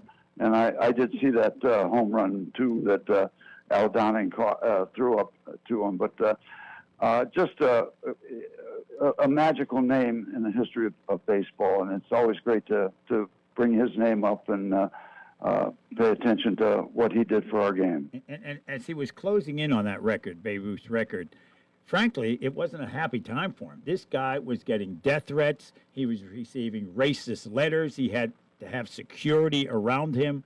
A sad time for him and what was going on around him at a time where it was also an incredible time for him to think that he broke that record. And it's a sad day to think what he had to deal with while this was all happening. But he handled it with class, did he not? Oh, absolutely. As much class and absolutely. One of the things that I remember when he was chasing that record of Babe Ruth, because when I first came up in 1964, he was hitting home runs to all fields, and I think as he got closer to the Babe's record, he started pulling the ball, so he was a little more pitchable because, when somebody commits to pulling the ball all the time, he becomes a little more pitchable. But still, he got it done with that commitment. And you could still try to pitch him outside. He could still turn that ball around and hit it over the left field wall. But he was a magical presence. You know, when I had to pitch against the Braves, you know, there was, you know, Henry Aaron and that group that he had, Rico Carty, one of the best two strike hitters of all time. That was a very, very tough lineup to face. I had to face them my first appearance in the big leagues, wow. You know, it's hard to throw strikes when you're peeing your pants. Here's Henry Aaron. I think I still have his bubblegum card. Yeah, thank you. Yeah, no problem. Boy, it paints a picture. Yeah, it paints a picture. The one you couldn't see, but I think I still had his bubblegum card in my back pocket. You know, he was one of my heroes. So well, at least you only peed your pants. It could have been worse. Could have been worse, Steve. Oh, yeah. Well, absolutely. Yeah, it was not a bad rookie appearance as it turned out. But just walking up on the mound and Henry Aaron is up. How do you handle that? It's not the easiest thing to do. But you know, I'll still go back to the fact that nobody represented our game better than Henry Aaron. And even when I got through, I had a little show, a pregame show called Blast Is Best, where I tried to pick out my favorite baseball players of all time to interview. And it was a lot of years after he retired, and they said, "Well, we can connect you with Henry's office." And I talked to his secretary, and she said, "Well, I'll pass on your request for an interview to Henry." And she came back on the line and said, he would be pleased to be able to go on my show with me, and that made me feel like $1 million because his presence, his memory, it never goes away. It's as simple as that. When I think of Major League Baseball, I think of Henry Aaron, Hammer and Hank, and he did a wonderful thing to me one time when I was playing, when I was pitching well, not toward the end, but I saw him on the field, and we didn't really exchange too much, but he said, "You've got one of the best sliders in the National League." You talk about me getting all puffed up around that. And I played in a wonderful era with Henry Aaron and Willie Mays and all those guys and all the great pitchers. But if I had to pick one out, I probably would come up with Henry's name because he did everything you wanted a Major League superstar to do. Speaking with Steve Blass, and Steve, I was going to ask who the best hitter was you ever faced, but there you go, and also going into detail about Hank Aaron. Go ahead. Yeah, well, the biggest power hitter, the best power hitter, I think the best overall hitter I ever faced was Billy Williams of the Cubs. Oh. I did my part of putting him in the Hall of Fame for sure. And not with a vote, I'm guessing, right? Right. Yeah, you didn't vote for him. No, well, but I would, if I had a vote, I would overall hitter, maybe Billy Williams, power to the gaps, and Leo DeRocher just killed that '69 team because the Mets would have never caught him, that team, if he had given some of those guys a rest. But he played all those 8 guys every game of every season. So every year, Billy Williams would go into September hitting .350 and wind up hitting .315 or .320 for the year, which is great. But it's because they never got a day of rest. But Leo played them every day. But Billy Williams, he was so tough because you couldn't. There was no definitive approach to how you worked with him because he hit everything wherever you threw the darn ball or whatever you threw the ball. He was tough. But Henry was it was maybe a different list, but Henry was unbelievable. I'll never forget how fortunate I was to pitch against Henry Aaron. Yeah, this idea of being able to have a memory of pitching against history. You know, I bumped into, I know this is going to come as a shock, I bumped into Grant Jackson in a bar one day, and I asked him if he ever... Gee, what a surprise. We had him on the air one day many years ago, and I said that, should I be surprised I bumped into in a bar? He said, oh, no, that's usually when people bump into me. And I said, tell me about who somebody you pitched to. He said, I struck out Clemente once, and he said he made sure he told Clemente that regularly. Wow. Well, you know, I hit a foul ball off Sandy Koufax, and I called my dad after the game. I said, I made contact. Oh, now go into detail about that, Steve. I mean, when you look at Sandy Koufax, no, in all seriousness, I mean, he is a legend among legends, and he was a lefty, obviously. You're a righty, but did you study him? I mean, what? Just give your scouting report on Sandy Koufax. I watched him in awe because he had a four-seamer overhand fastball and a tremendous. He had the equivalent that Bert Blyleven had that curveball as a right-hander. Sandy Koufax had the downer, and he just stood out there. I'm going to throw my high hard one and my overhand drop that the bottom just fell out at a speed, not just an off-speed pitch. You know, a lot of people don't realize Sandy Koufax had 12 years in the big leagues. First 6 were very mediocre at best, but the 6 that he had after that, I don't think anybody dominated pitching like Sandy Koufax did the last 6 years of his career. Well, we can't have Steve Blass on talking about dominating. Here's somebody who's dominated pretty early in his career, of course, Paul Skeens. Last time we had you on, you said you haven't asked me about Paul Skeens, so I think I better ask you about Paul Skeens. And Connor Griffin, give us your opinion on him as well. How about Connor Griffin? He's a everyday player, but still, I mean, the team in general. What do you think, Steve? I know you're watching. Well, I'm very excited about the team because they did a heck of a job of getting some offense to support this really good pitching staff.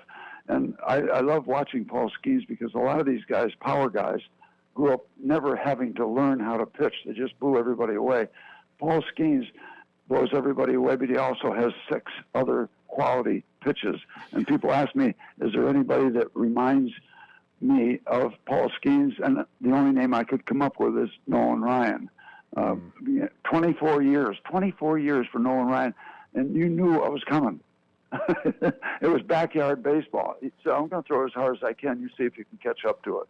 And not everybody did. And he played on some very suspect teams overall. But to 24 years and no trick pitches, he was unbelievable. And I have a personal experience with him because I pitched against him. I think it was his second major league start with the Mets when he was 19. And I was in the on-deck circle around third inning, and I watched him warm up.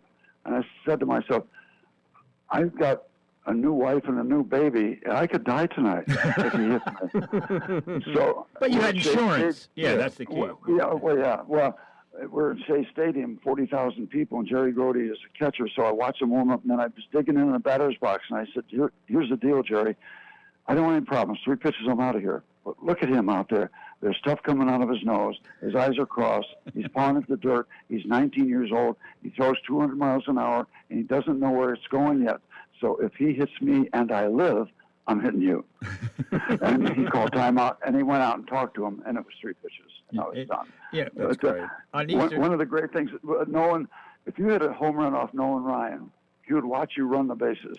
And if you act professionally, no problems. But if you start acting like a jerk, running the home run out, he would stop watching you, and he would look right at the guy in the on-deck circle, and that guy got it in the ribs, high heat, the next pitch. And they said, why didn't you wait and get the other pitcher or something? And he said, I didn't want any gray area. I did it because I want everybody to know. That's great. Yeah, I just can't imagine. It was that era that I pitched in, that I had the experience to play with and some of the best that ever played. And, I went to one All-Star game in 1972, and I walked to that clubhouse. There were 7 or 8 future Hall of Famers in there, and my locker was next to Johnny Bench. And we didn't fraternize. So I said, hey, John, how are you? He said, hey, Steve, good to you. He said, I understand you're pitching in the 3rd inning because they structure an All-Star game that way. Right. And I said, yeah. He said, well, I'm catching. What kind of signs do you want to use? Like one finger's a fastball, 2's a curve.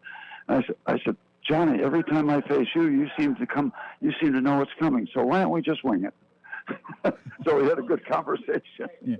But that era was something else. There's a great statue of Johnny Lee Bench as you walk into Great American Ballpark. I was just at the game in Cincinnati last Tuesday. The best catcher of all time, by the way. And that's what it clearly says on that. You, on Easter Sunday, my daughters and I were sitting around having breakfast, and somebody said, okay, what's on your bucket list? And we went around the table, and I said, I would love just to stand in batting practice and look at a Paul Skeens pitch. If he promised to throw a fastball down the middle and not high heat or a curve, it would scare the hell out of me. But I just can't imagine standing in there against a high 90s 100-mile-per-hour fastball. You would just Yeah, and mind-boggling. it's 6'6", 220. Oh. Yeah. You think enormous. he's tired after 5 innings?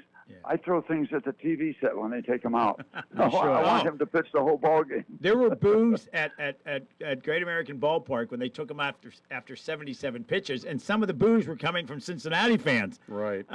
When they took him out after 77 pitches. Yeah, but you consider now Paul Skeens, and now we got Connor Griffin. We don't know what he's going to do, but he's got the kind of build up where I'm believing that. I think he's going to be a heck of a ball player. It's not a matter of if, it's a matter of when he really blossoms. And he's 19 years old, and so I think it's going to be great for Pirate fans, especially. You got a couple of reasons now to come to the ball. Well, 3. You've got Skeens, you've got Connor Griffin, and you've got a ball club that's going to score runs, and not by having 5 or 6 singles and a walk, scoring 2 runs. These guys hit the ball over the fence, and everybody, that excites fans, the power. And I think it's going to be a fun season for the Pirate fans. Absolutely. And Steve, going off track a little bit, but I don't think I've ever asked you about this guy, and I have to know your opinion. You were speaking about the legends of the game, and I'm sure you're familiar with what Shohei Ohtani is doing right now, watching him. Oh, goodness. Have you ever seen anything like him? I mean, even Babe Ruth wasn't doing this. Just go into your detail about what you see when you watch him. Well, I see the complete baseball player. A pitcher, a power hitter. He's got great speed. We haven't seen that package of talent to that extent, that much talent in so many areas that he can excite you. So it's a treat to be able to catch him on TV or in person. I don't know if we're going to see a person like that. You know, we equate him with Babe Ruth, but like you said, well, first of all, he's built a little better than Babe was. Right. And I think his training practices are probably somewhat different than the Babe's. You know, Babe Ruth was exceptional. He was. And now Ohtani, I think, can surpass that if he keeps going. The way he pitches, the way he hits. Yeah, I've never seen anything like him. I've seen film of Babe Ruth. I never saw him pitch much, but this guy, Ohtani, is he's unbelievable. We're lucky to be in an era where we can watch him and get a lot of video on him. Babe Ruth, not enough people got to see him, but now everybody gets a chance to watch him and see what he does. 59 stolen bases in 2024. Amazing. And when the Dodgers come to town and it Skeens against Ohtani, that stadium should be filled. Oh, yeah. Yeah, well, let me ask you this. How many stolen bases career-wise did the Babe have? Oh, I can't imagine. If he was running after a pork chop, maybe. Yeah, or another beer. But it's just crazy what he does. And speaking of stolen bases, you know, I was broadcasting when Lloyd McClendon got thrown out of the ball game over the first base argument and picked up the base. Stole the base. I remember that. And I was on the air, and I said, ladies and gentlemen, just want to let you know that is Lloyd McClendon's 4th career stolen base. There you go. You had your notes ready. I finally got a good line on I'm it. sure Lanny loved that. Yeah. Preparation. Yeah. Babe Ruth had 123 regular season stolen bases. I'm surprised he had that many. How many? 123. Good for Babe. In 22 years. Wait a minute. Really? What was that number? Wait a minute. It can't be. It's saying this is AI. You know, I googled it that quick, and it's Babe Ruth didn't know where to. He didn't know how to get to second base. He never stopped there. That's right. Okay. This is AI overview. Babe Ruth recorded 123 regular season stolen bases during his 22-year career. He was an aggressive base runner, particularly early in his career, and is credited with 10 steals of home. Wow. Interesting. Now, again, it's AI. Who knows? This tells you everything you want to know about AI. Exactly. It's wrong. You get my opinion. I'm not disputing it. But I would have said 7. Yeah. Yeah. Did you have a stolen base in the major, Steve? Yeah, after a ball game, I hit a double. I went out and picked up second base. Yeah. Hey, wanted to know. Yeah, but that was a field in Crafton. You went and stole the base. Yeah, I think you that's talked it. about your home run in detail, so I thought maybe you were. Yeah, I did that my Yeah. Good. Interesting stuff. Hey, Steve, I'm sorry. Go ahead. You were about to say something. No, I stole a base my junior year in high school. Oh, nice. Yeah, everybody raved about it. Yeah, it got a lot of national attention. In high school, I wasn't very good at reading the signs, and finally, our third base coach screamed, "Steal!" So much for me picking up the sign. Well, you know what? You remember a pitcher we had, Luke Walker, who never remembered what the signs were, and our third base coach, Frank Osiak, all he would do, bunt. He'd holler, bunt. It's an effective signal. Yeah, gets the point it across. worked. Yeah. So Luke never missed another sign. Steve, you've given us extra time, and you've always been generous coming on our show. We love talking to you, of course. And again, wanted to talk to you on the day of the anniversary. Hard to believe, 52 years ago, Babe Ruth set the record, most home runs. Well, I'm glad you gave me a chance to let people know what I thought of Babe Ruth. Yeah, he represented Major League Baseball as good as anybody ever did. Yeah, we want to hear Steve Blass stories, not just the week somebody dies. We've decided. You and I talked about that last time. We said, let's. Oh my God! Yeah, let's do this regularly. The phone rings in the morning. I said, "Who'd we lose yesterday?" Yeah. So let's talk about people that are still with us or who've been gone a while. Yeah. So. Right. Yeah, it's tough. These guys are friends of mine. Dave Justy was a great roommate, neighbor, friend. Maz, I roomed with him. I learned so much about how to approach the game. Elroy was great. His greatest quote, they asked him what the difference between his forkball and split finger pitch. He said about $3 million a year. That's a great line. That's wonderful. That is good. That is good. Steve, thanks so much. Look forward to talking to you throughout the season. All right. My pleasure. Thanks, guys. Thanks, Steve. You're the best. Steve Blass. We just spoke to Steve Blass. We just spoke to Steve Blass, who won Game 7 of the World Series and a complete game. Was a major league pitcher and he knew Hank Aaron. He faced him. His first pitching assignment, he pitched again. That's amazing. Did not know that. That's awesome. And saying that. And he's right. Nobody represented the game better. Pitchers had a bat. That's right.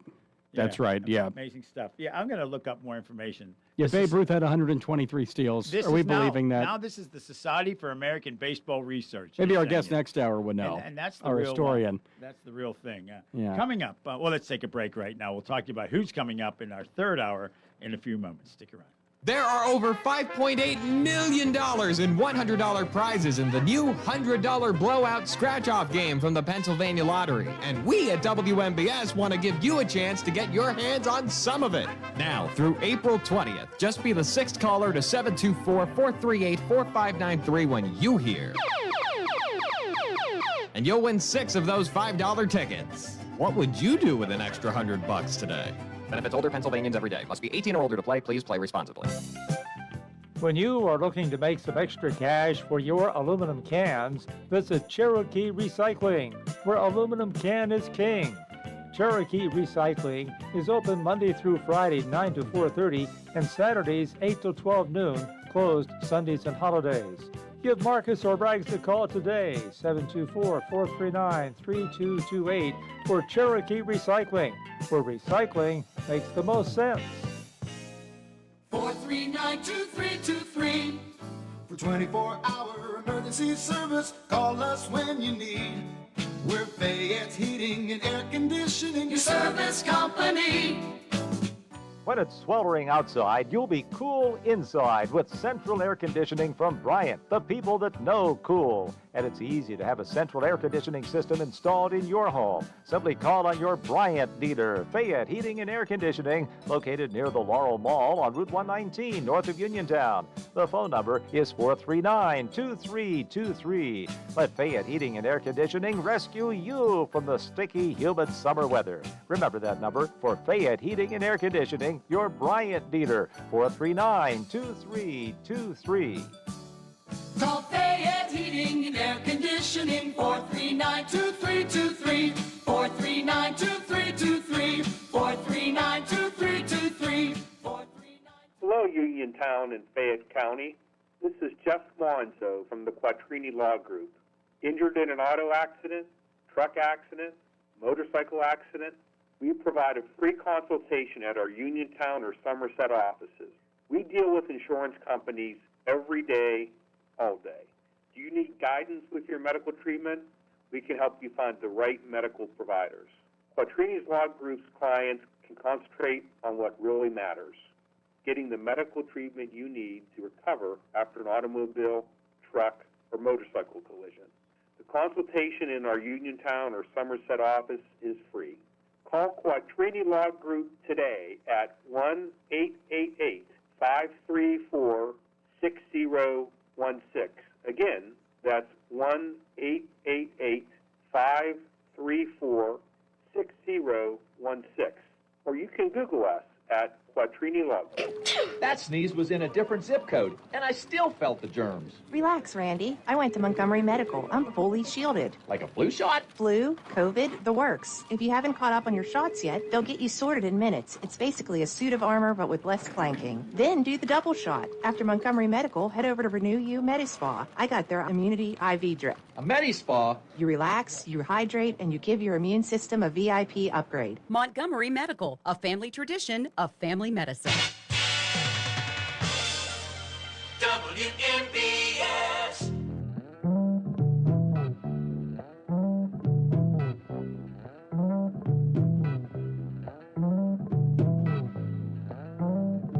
Seconds away from the CBS News at the top of the hour, 8 o'clock hour. We don't say that too much during the afternoon drive show.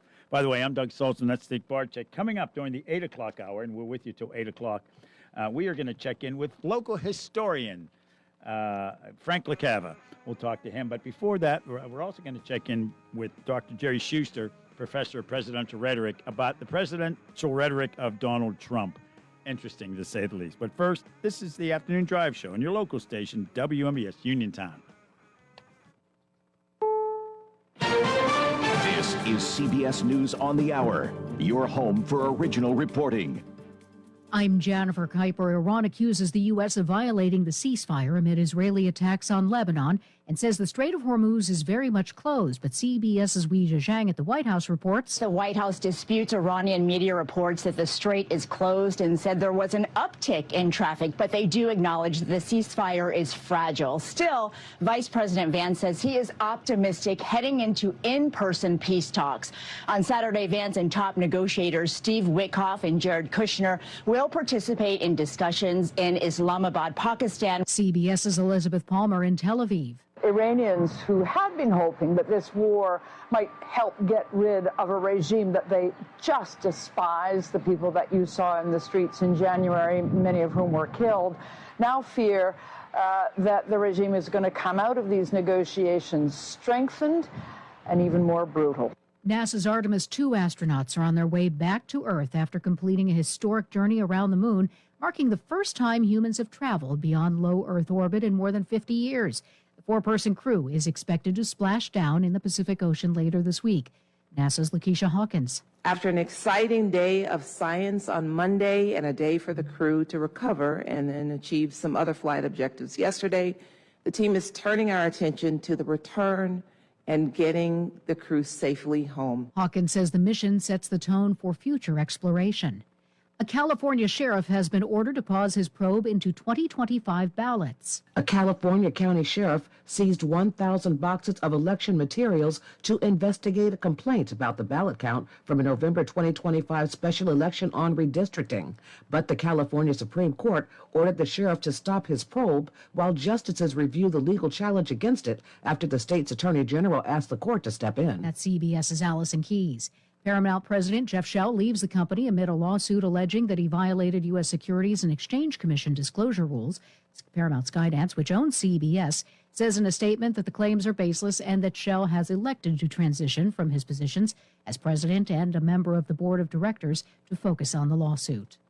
CBS's Michael George reports on an apparent benefit of being positive. A study published in the Journal of the American Geriatric Society found that optimistic people have a 15% lower risk of developing dementia. It's believed that a positive mental attitude can support healthy aging. The results add to the growing evidence that mental health plays a role in physical health. This is CBS News. Every Sunday, moderator Margaret Brennan goes face-to-face with top leaders to make you better informed. Face the Nation, Sunday on CBS and streaming on Paramount+. There's a difference between liking a house and actually getting it. Redfin is built to make up that difference and close the gap between finding and owning the home for you. Redfin agents close twice as many deals as other agents, so when you find a home you love, you're not a step behind when it's time to make an offer. That means less watching great homes disappear and more focus on the ones you'll actually move into and call home. Redfin helps turn saved listings into real addresses. Get started at redfin.com. Own the dream. Staples presents That Was Easy. So I opened a restaurant and needed everything. Menus, signage, catering brochures. Everything and then some. I went to Staples. They printed it all and even suggested takeout menus. One money pit with a side of fries. But now at Staples, you get up to $125 off custom print orders. $125 off. Now you're cooking. Brand your business in a big way at Staples. That was easy. Shop Staples in store, online, or in the app by 4/18 to unlock. Exclusions apply. Visit staples.com/print for details. Is the new Tang. CBS's Deborah Rodriguez explains. The Artemis II astronauts prepped for their menu before they took off for the moon. The neat thing about the food selection is it is so diverse. What Christina Cook wasn't expecting? A viral food moment. Nutella has seized on a shot from the spacecraft that captured a jar of its chocolate hazelnut spread flying through the air. The brand has posted the clip to X. The tags, Nutella is out of this world, honored to have traveled further than any spread in history and taking spreading to new heights. Deborah Rodriguez, CBS News. Delta Airlines joins a growing list of U.S. carriers raising checked baggage fees due to higher fuel costs. Now, most Delta passengers on domestic and short-haul international routes now have to pay $45 for the first checked bag and $55 for the second. That's $10 more. Jennifer Kuiper, CBS News. And the WMPS Weather Watch brought to you by Maloney's on West Main Street. Give them a ring for specials and ask about their hot stuff, banana peppers, and their special dinner deals. And every now and then, Rick Seaback and Doug Saltzman are there. Ask for an autograph. Overnight low at 41, up to 76 for Thursday. The low tomorrow night, 51, up to 78 with sun Friday. Overnight low 48, 66 for the high temperature Saturday. Then all the way up to 81, beautiful summer-like day Sunday. Back down to 72 on Monday and back into the 80s, 84 Tuesday. Right now, clear skies, 55 degrees at 8:05 on this Wednesday evening from the Davis & Davis studios in Uniontown. And more of the Afternoon Drive Show with Doug Saltzman next. And we will be speaking with Dr. Jerry Schuster next. And also, well, I'll tell you, the Weather Watch is brought to you by Maloney's on West Main Street. Give them a ring for specials. Ask about their popular banquet facility and banquet menu at Maloney's. They're at 724-437-2061 for Maloney's of Uniontown. Another hour of the Afternoon Drive Show with Doug is next. I'm Nick. This is WMBS. Tune in each Saturday morning from 6 to 7 a.m. right here on WMBS 590 AM and FM 101.1 for Garden Talk Radio. It's the Gardening with Joey and Holly radio show. Topic focused, guests from across the country, and answering your garden questions. Send your questions in now to gardentalkradio@gmail.com or call anytime to 1-800-927-SHOW. That's every Saturday morning from 6 to 7 a.m. right here on WMBS 590 AM and FM 101.1. Catch the replay Monday evenings from 6 to 7 p.m. Wind, hail, sudden leaks. When your roof takes a beating, we're here for you at AR Roofing and Remodeling. We're a locally and veteran-owned contractor available 24/7 for repairs. As an Owens Corning Platinum Preferred Contractor, we get the job done right. Call 724-550-3064 or visit arremodels.com for your free estimate. AR Roofing, never settle. Coming back to the State Theater with an all-new show, Mutt's Gone Nuts, Unleashed, this Saturday, April 11th at 7 p.m. The whole family will enjoy seeing 12 of the world's most talented four-legged performers put on a comedy dog spectacular that will have you howling for more. The all-star lineup features a Guinness World Record holder, America's Got Talent fan favorite, and a host of amazing dogs. Tickets selling fast. Buy online at statetheater.info or call 724-439-1360 for half-price children's tickets. The heat is on at Live Casino. Think you can take it? Then catch the $18,888 Baccarat Fire Drawings. Play Baccarat daily to earn entries. Every Monday in April, we'll draw 18 winners to score a share of $18,888 in prizes. But that's not all. Every winner will be entered into our exclusive Lucky Fire cash drawing on Monday, April 27th. Take a seat. Feel the heat at Live Casino, Route 30 at Westmoreland Mall. Gambling problem? Call 1-800-GAMBLER.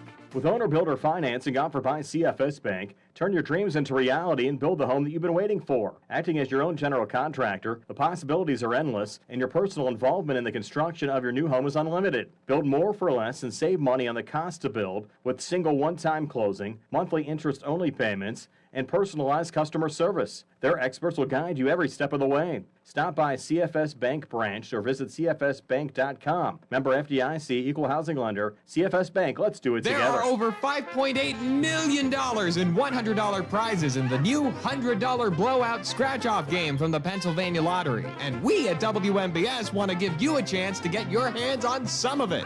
Now, through April 20th, just be the 6th caller to 724-438-4593 when you hear.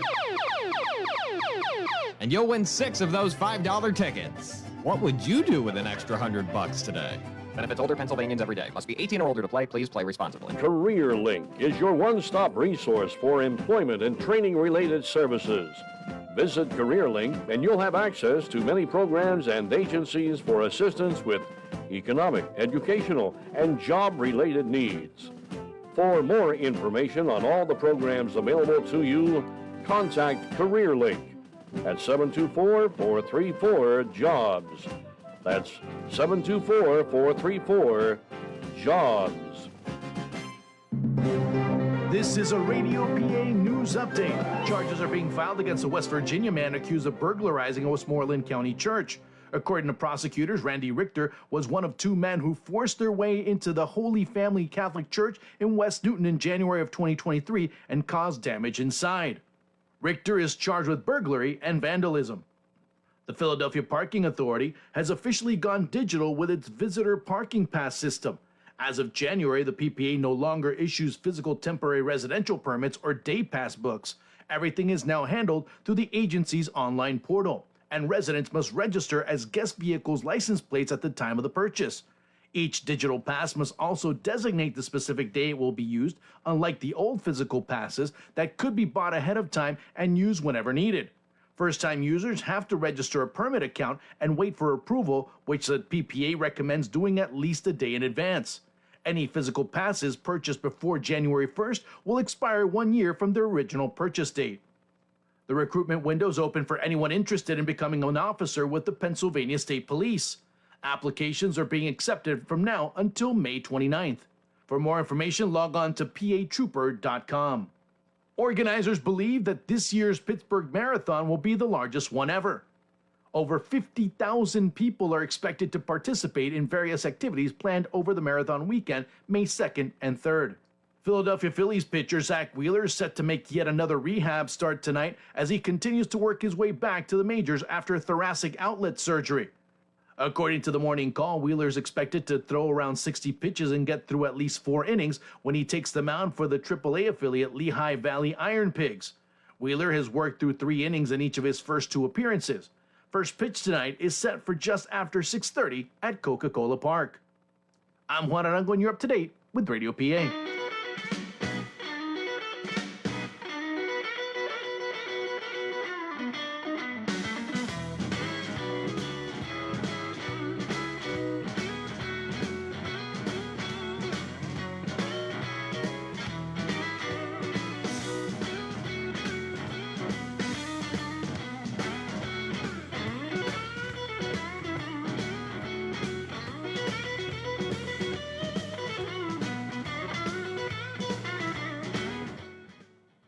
It's the Afternoon Drive Show on the local station, WMBS Uniontown. Sometimes things come right down to the second.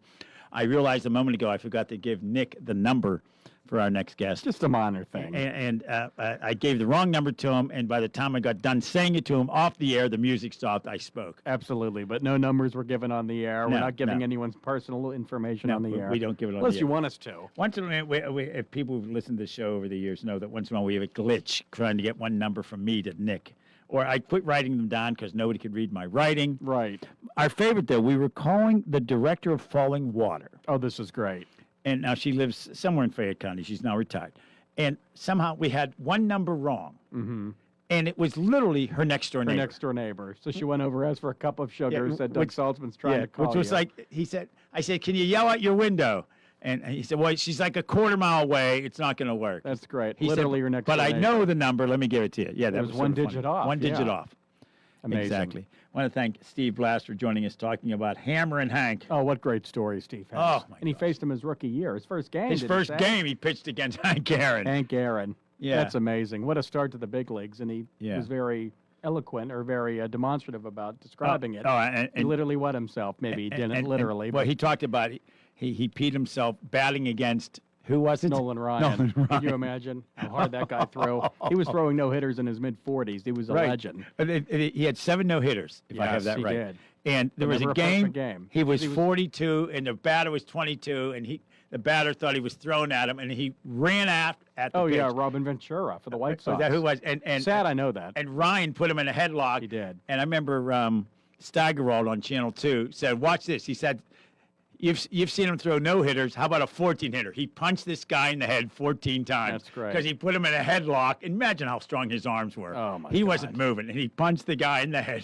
14 times. He was a legend. Also, another baseball fact. Last week was the anniversary, I think, 25 years of the Randy Johnson pitch that killed the bird. Oh, killed the bird. Speaking of pitchers that threw really hard, remember Yes. that? The Oh, big yeah, unit, bird Randy flew. Johnson. I remember the announcer said, oh, my gosh, he hit a bird. What are the odds? I mean, astronomical. Oh, we're talking 1 in 1 The bird's quadrillion. flying in that position. The ball's coming in. Yeah. It's a Randy Johnson pitch. That bird did not have a chance. The announcer's like, oh, my gosh, he hit a bird. Right. Yeah, you think of, oh, my gosh, you'd kill a bird if you threw it 10 miles an hour, let alone. Oh, exactly. That bird didn't feel it. And they called it a no pitch. Yeah, it was a dead ball. Dead ball. Yeah. Yeah, The which spring training game. Is that Just a rule? Just amazing. Oh, was I it mean, spring training? It was, Oh, yeah, okay. down in Florida. Yeah, that's that was amazing when you see that. And that bird just exploded. I mean, if you're going to die and you're a bird, why not get hit by a Randy Johnson pitch? He was pitching, 103 a couple of times? Yeah, absolutely. And he was another guy who was, 6'6", 6'7". He was huge. But, yeah, that was not – yeah, they tried to have a mathematician on to determine like the odds of that happening. And one guy said there are not numbers created to say the odds of that happening. So, yeah, that was quite a moment. Again, I want to thank Steve Blass for joining us a few moments ago. We've been occasionally, our next guest calls in. We've talked to him. We've bumped into him. I bumped into him, of all places, at an antique shop one time. He is sort of the all-knowing local historian for Fayette County in our region on the WMBS Newsmakers line, Frank LaCava. Frank, thanks so much for joining us tonight. How are you? I'm afraid I'm not all-knowing. Well, we're going to pretend you are. You're not omnipotent, but we'll say all-knowing. That sounds omnipotent. No, I'm far from all-knowing. In fact, it's good to talk about history because very often, it jogs your memory. And the other day we were talking about the statue in the middle of town there with Albert Gallatin, and I was sure it was President Monroe, and you corrected me, it's President Jefferson. And the only reason I know that is not because I know things, because I read the plaque. That's Doug the only can reason. read. We know that. Frank and I walked up to him like, oh, that's George Washington. And Rick Seaback was with me. He said, no, Doug, read the plaque. It's Thomas Jefferson. Oh, yeah. And oh, okay. But, yeah, that's the only reason I knew it. I don't know that sort of thing. But Uniontown and Fayette County is very lucky that we have these statues. And frequently when there's statues of historic figures, they don't look anything like the historic figure because it's very expensive to make such statues. In fact, I've just said earlier, this is not a historic figure, but a great catcher, Johnny Bench, the statue of him walking into Cincinnati Red Stadium doesn't look anything like him. No. And you think they would have done better on that. But, yeah, this region, as you've told us, Frank, before, it's just, I'll use a funny word here, a kettle of history. when you think about what's happened in this county throughout the history of the United States. I'm sure there's other counties in Boston and whatnot who rival it, but it's pretty impressive, Fayette County's history, isn't it? Well, it's amazing because it starts in the colonial era and goes well into modern times with the Marshall Plan and the Big Mac, you know. Yeah, when you think of something like the Big Mac, that's right. I often say our history is the tale of two Georges, you know. It starts with George Washington and ends with George Marshall. And if you think of the war that started up in Jumonville Glen, it involved Britain and France and saw the rise of the Prussian military under Frederick I. And that situation was not resolved until the Marshall Plan. So it's rather amazing, and it's a contiguous history through the settlement of the Western United States, through American foreign policy. If you take in James Blaine, who was Secretary of State, he's from West Brownsville, of course, Washington County, but he founds the Organization of American States, which is revived by Philander Knox, who is from Brownsville, and a Secretary of State who started the concept of dollar diplomacy. He wrote George Marshall's recommendation for VMI, and then George Marshall. And, you know, to think that those men were all born within 15 miles of each other on the same street, the National Road, is amazing. Yeah, and someone here we have, of course, George Marshall, who I think is the greatest general ever. And the reason he's not thought of as that at times is he just didn't seek publicity. He wasn't Patton, you know, doing news conferences on his horse, or Douglas MacArthur. But when you think about this town here of Uniontown, that you have two secretaries of defense literally born a mile from each other, George Marshall and Mark Esper, of course, was also born in Uniontown. He served as the 27th U.S. Secretary of Defense. Before that, he was Secretary of the Army and Acting Secretary of Defense. So, yeah, when you think about, what are they, 50 years apart and a mile apart? And Marshall's the only professional soldier to win the Nobel Peace Prize.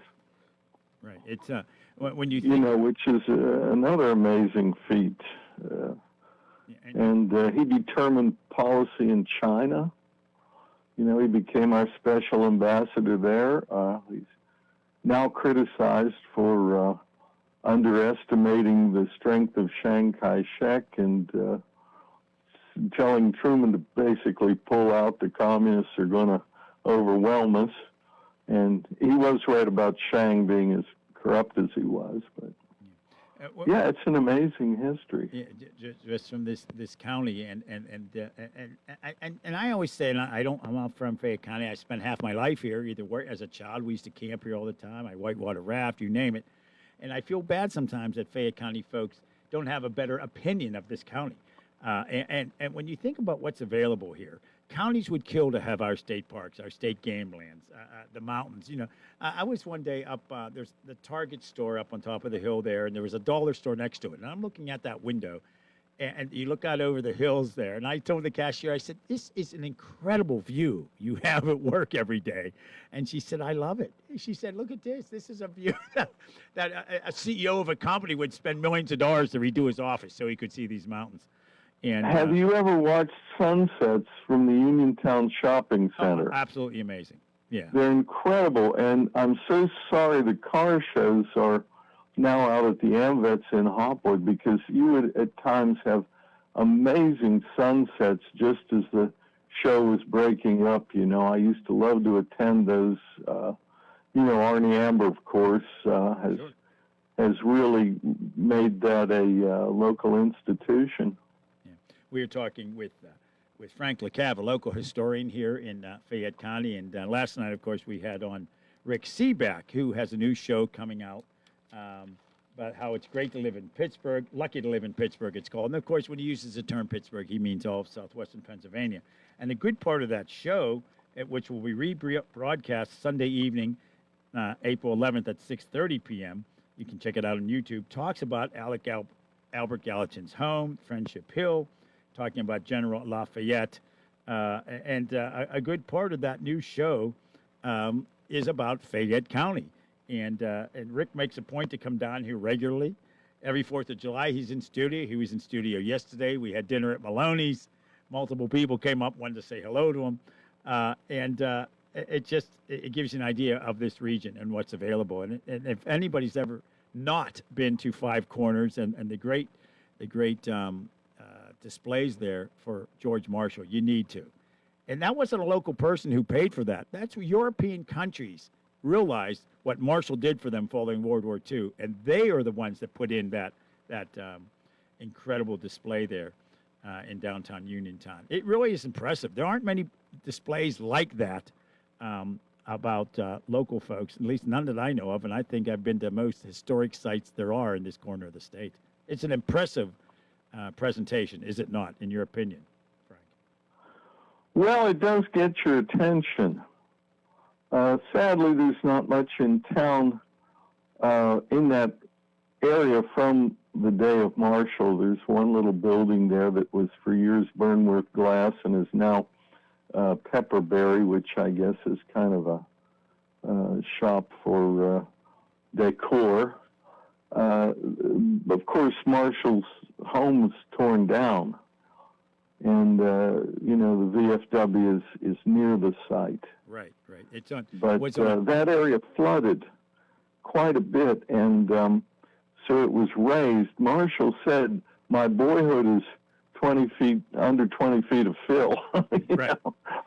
And when you think about that creek still goes right through there. And when he was very young, he had a little boat, and he would charge people to go across the creek. Pretty bright kid for back in the day. You look at that creek now, you feel like you could jump over it. But back in the day, Cold Lick Run. It was very, very different. There's a great picture, of course. That street there now is called Vasides Way, which was named for Commissioner Vince Vasides' father. And yes, and there's a great Joe Vasides. Right, there's a great photo of Joe Vasides meeting Marshall, and he's almost bowing to him, it seems. So he had such great respect for George Marshall. He actually got to meet him when he came back to visit Uniontown one time. Go ahead. I cut you off there. You were talking a little bit more. No, he was an incredibly revered figure, as well he should have been. Marshall was not a corrupt man. So many of our public servants, leave government and then cash in. He lived very, very humbly and didn't endorse products. Truman, I think, had some bad things to say about one of his generals who endorsed Bofo watches because they were used, in the foxholes in World War II, and he did an endorsement after he retired. I can't remember which one, but Marshall was just not corruptible, and he was part of the men in the New Deal and the Truman administration who really forged the future of this country that has only been undone in the past few decades. And we're speaking with Frank LaCava, local historian, And Frank, is there a part of history maybe that's local history that you're interested in that people don't, aren't familiar with? Is an underground maybe thing that you could bring to light for us? Well, all of it. And that's probably my problem. I just have too many interests. Right. But nationally, I'm more interested in the Civil War in the 1920s. Those are my areas of interest. But as I say, it's a contiguous history here from colonial times through the period of westward settlement. Even things, for example, there's a little building next to the courthouse there, the Dawson Law Building. George Littleton Dawson studied law there. His uncle owned the building. George Littleton Dawson was from Brownsville, and he winds up owning and trying to restore Friendship Hill after the Civil War, but he became a congressman in the 1850s and proposed the Homestead Act. And you think of those tens of thousands of people coming down the national road going to settle the Louisiana Purchase, and here's this guy who's conceiving of the idea that if you go west and you settle a square of land, which was 600 acres, that after a period you could own that land. That it was, not the government's to sell, but the government's to give to the people. And, that man was from Fayette County, John Littleton Dawson. He's utterly forgotten, but a very influential congressman.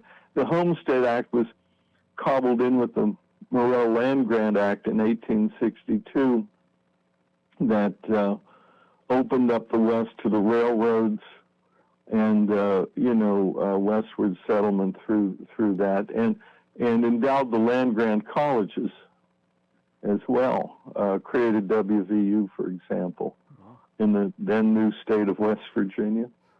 But, we forget about people like that. And, it made me ill when I saw that building being renovated, not restored. It was an 1806 brick building extant. I mean, inside it had the original plaster, the original brick outside, and it's been bricked over with fake, suburban brick, and I don't know what they've done to the inside with, wall board, gypsum board, but that was a real gem, and had the owners known of the history, I don't think they would have done it. But and I'm guessing it was not a historic landmark, because that really does limit what you could do to a building. Right. Well, that's a misnomer, because landmark means just about nothing. It was, I believe, on the state register, but you can tear down a national landmark, and there are only 5 in the county. A national landmark has to be a building where something historically important happened, or someone lived there who was historically important.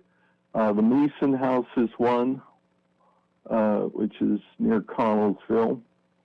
An 1803 Georgian mansion, certainly a world-class home, owned by the Chris family. It's in private hands. The Toll House is one, because of the history of the National Road. Sure, yeah. So is Friendship Hill. So is Kentuck Knob. So is, of course, Falling Water. And it seems to me that there's another one in the county. Is the Summit Inn, is that considered historic landmark? That's a good one. Nothing of great history happened there, and there's no great architectural significance, although you probably could argue. J.V. Thompson's house, Mount St. Macrina, could become a national landmark. I don't think they know the importance of that building. But a few years ago, Terry Chris wanted to tear down the Meeson House. He was so angry with Fayette County, and he was going to put it on a reality show.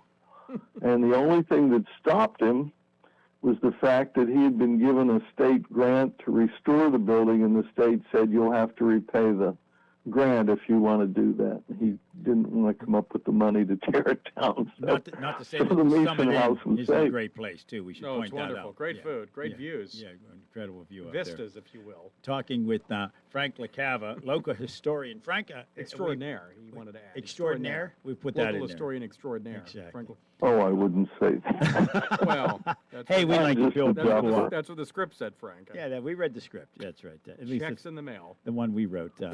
We appreciate your taking time to join us. We want to have you back on in the future, too, talk about specific areas, but we wanted to have a general discussion with you at first, and we appreciate you reaching out to us at times and calling in.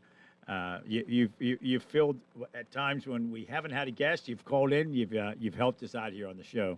So we appreciate, Frank, you're taking time to talk to us about these things. And well, you're certainly welcome. I always enjoy your show.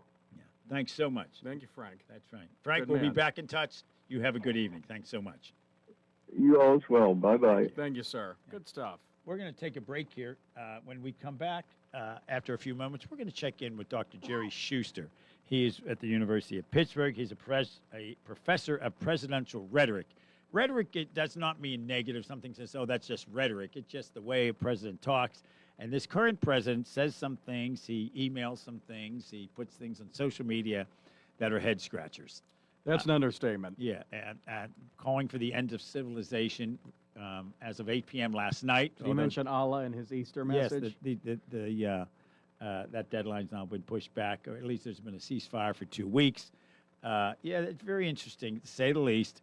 And whether you support President Trump or not, some of the things he says does make you scratch your head. But presidents over the years have said odd things. Oh, they all have. Yes. all Yeah, of them. Jimmy Carter once said we need to stop using credit cards. It was a disaster for the economy and the credit card industry, Right. something like that. We went on TV and said, put on a sweater, and we practically impeached him. Yeah, exactly. Yeah. So yeah, it's rather interesting, the world of. So I wanted to have the professor on to talk about Donald Trump, how that compares to other rhetoric by presidents over the years. But first, this is the Afternoon Drive Show on your local station, WMBS Uniontown.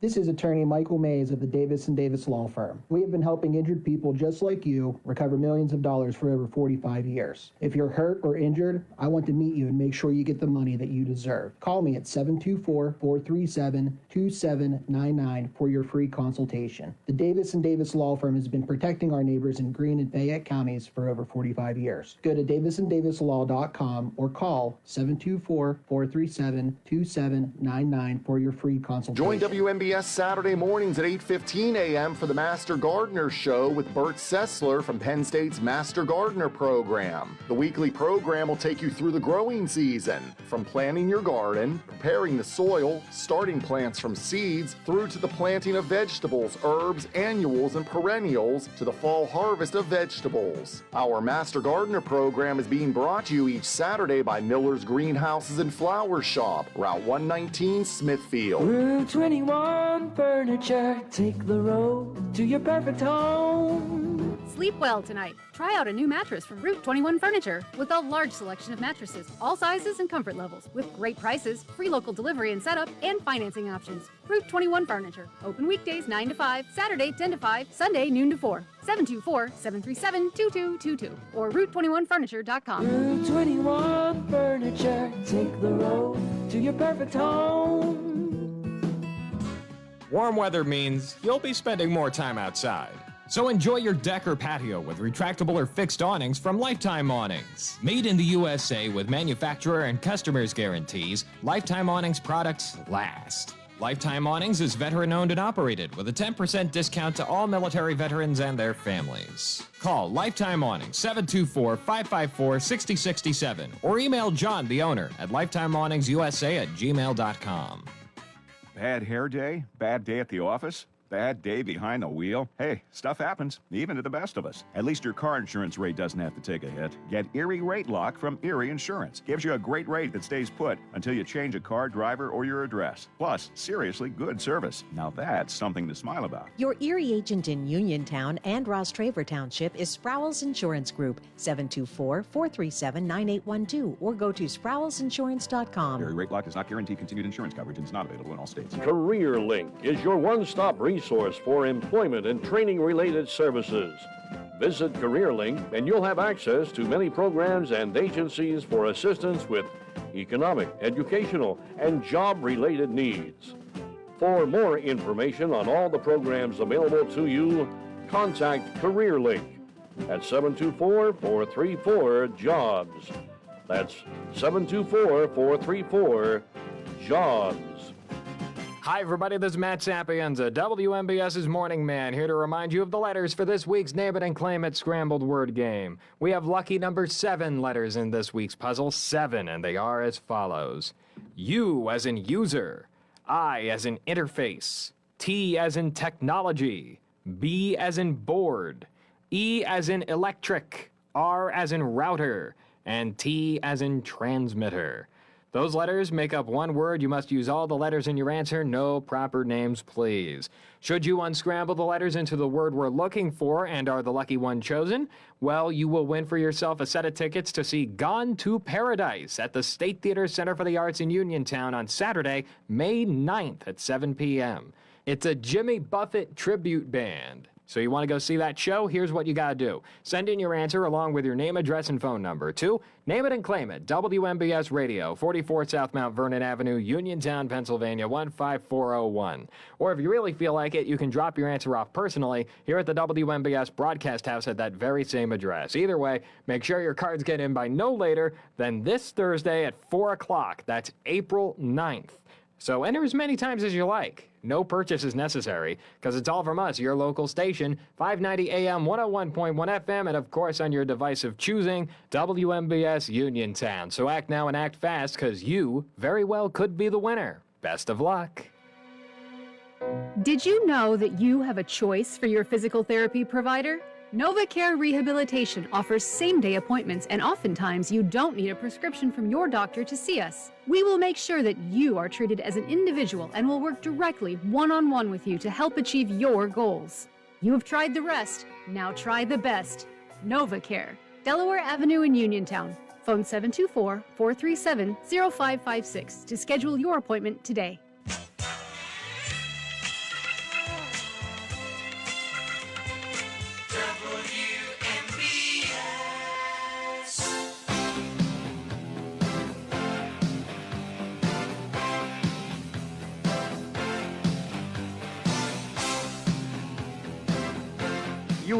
Huey Lewis in the news bring us out of the break. I'm Doug Saltzman. That's Nick Barczyk.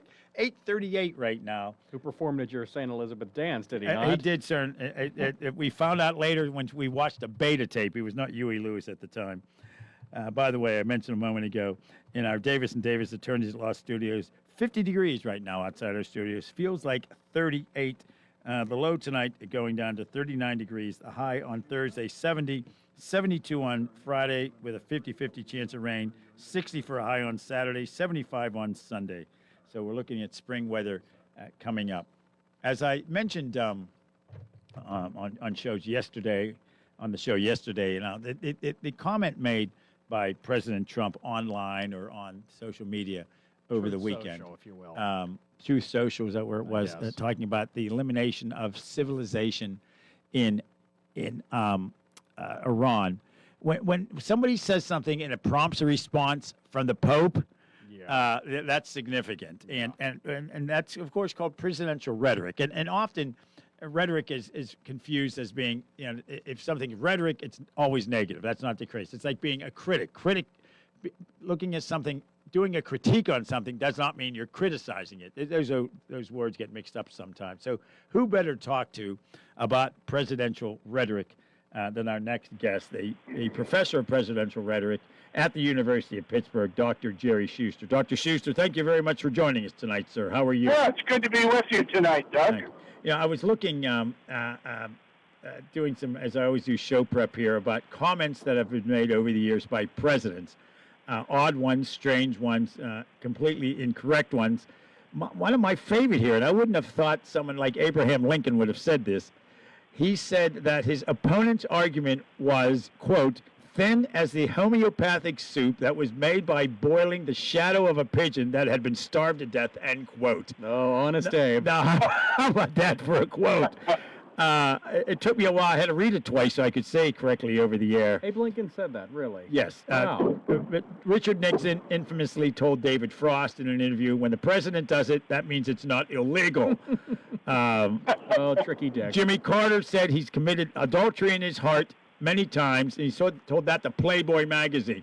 So at times, you have to wonder, what are they thinking? Sometimes it's just dumb, sometimes it's dangerous. It is odd that the most viewed people in the world, a president of the United States, at times will say such ludicrous comments. Well, the most difficult thing for me to accept is the public trashing that this president typically does and sees no issue or harm in using some of the language he does. and saying some of the things that he does about people to people. When he's coming out the doorway of his plane and he's having a mini news conference, and he says, "Not you, fatso," or Yeah. Yeah.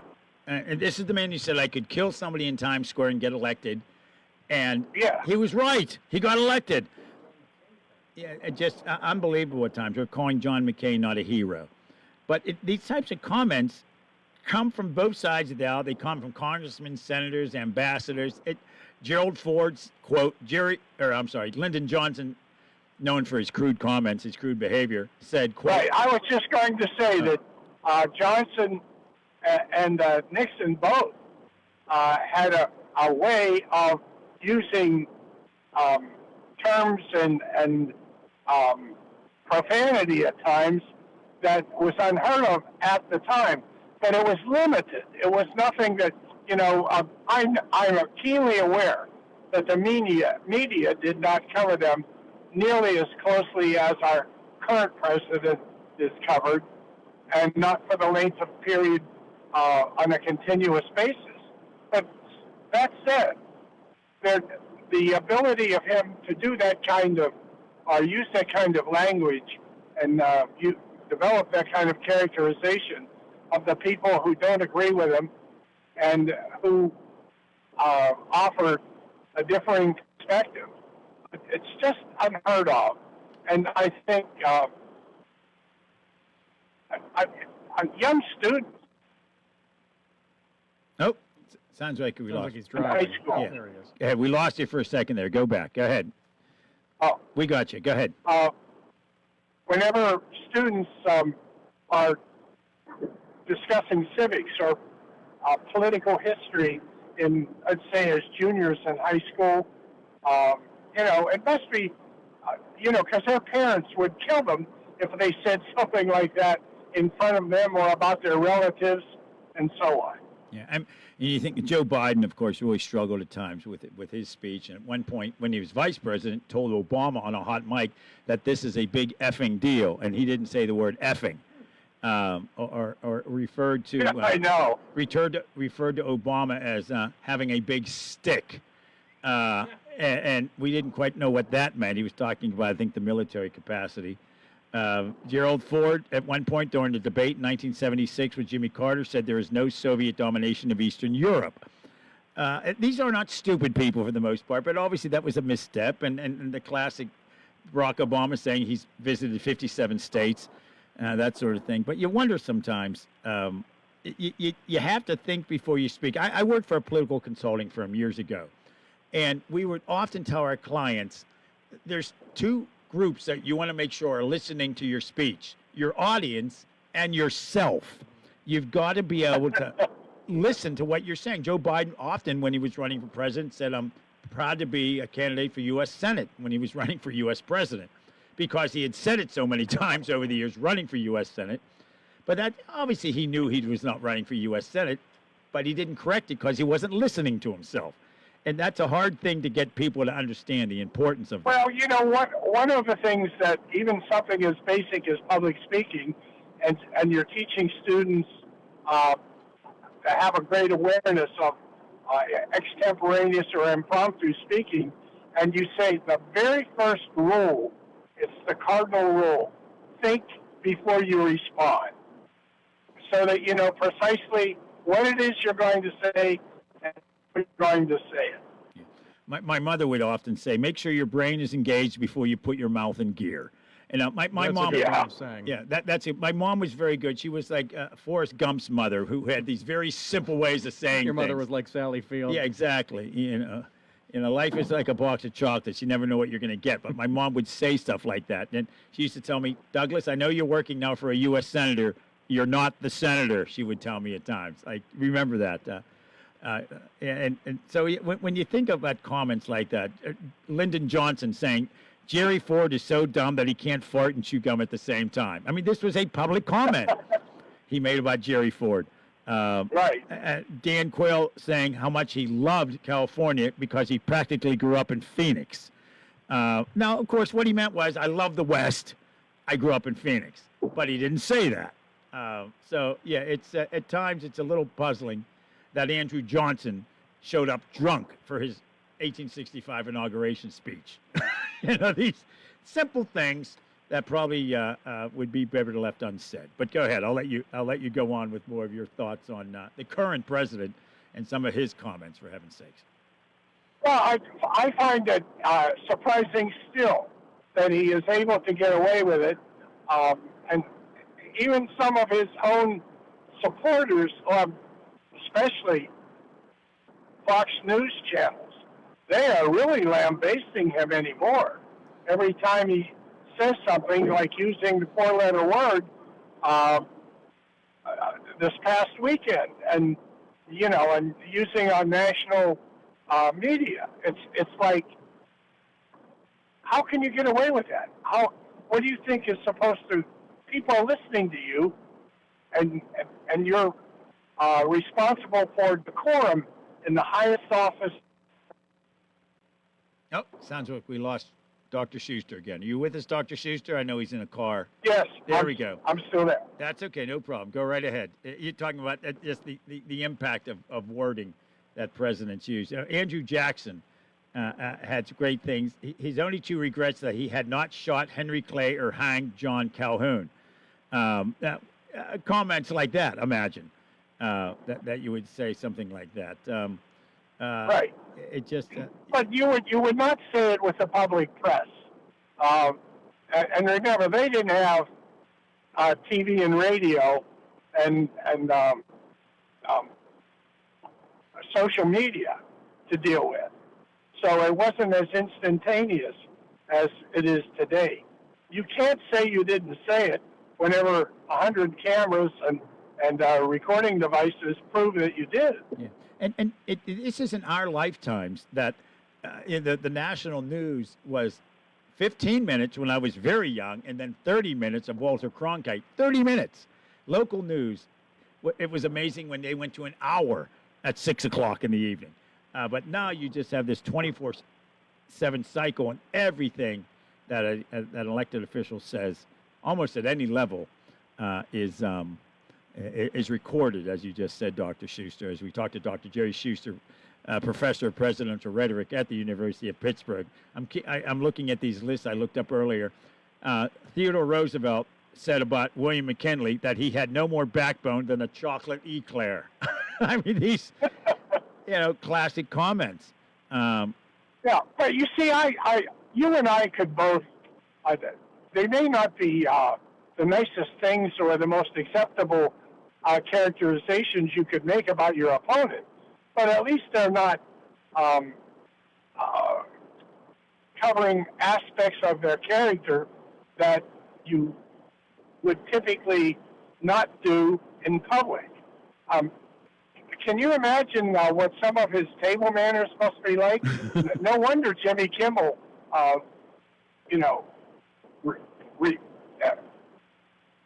crucifies him the way he does. Right.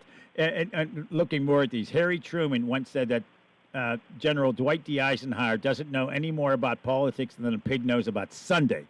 I think Eisenhower handled politics pretty good, dealing with, of course, the Prime Minister of England, Winston Churchill. When Eisenhower's vice president, Richard Nixon, decided to run for office, Truman denounced Nixon as a no-good lying bastard and that anybody who votes for him ought to go to hell. I mean, these are comments, and these were publicly stated. These were not things like there weren't hot mics back in those days. So it's sort of fascinating that what presidents have felt. And why do presidents say things like that? Why do they? Because they can, I suppose. Right. Is that an exaggeration in your opinion? No, not at all. And you know what? Especially for presidents that served as senators or House members, and and I'm sure you have heard from time to time the kind of language that those guys or those members use across the aisle to each other. And, I think that just stays with them. But I don't know what the excuse is that the current president has. It's just the last several presidential elections, whether it was Trump going up against Hillary Clinton, and then Trump against Joe Biden, and then Trump against Kamala Harris. It was the first time in a row you had all the major presidential candidates had higher negatives than positives.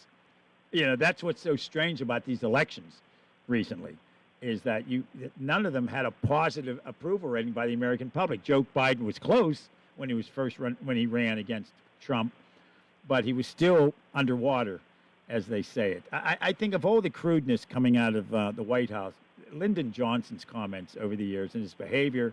Oh, he was the best. He in one instance, when a reporter asked him why the United States was still in Vietnam, he pulled out his penis and said, "This is why." The LBJ was wild. Yeah, I mean, you think about that. And this is not, presidents in the late 1700s or early 1800s who weren't being seen. This was publicly known what Johnson did in front of that reporter. Right. Well, and that wasn't peculiar to his behavior. Coming from where he came from, doing what he did, he was used to talking like that, and he didn't know the difference between the White House and the outhouse at times. He would undress naked in front of his children on Air Force One. Yep. It just, but sometimes though, when presidents say something, they're admitting it. Of course, President Reagan was great at insulting himself. He was great at that sort of humor.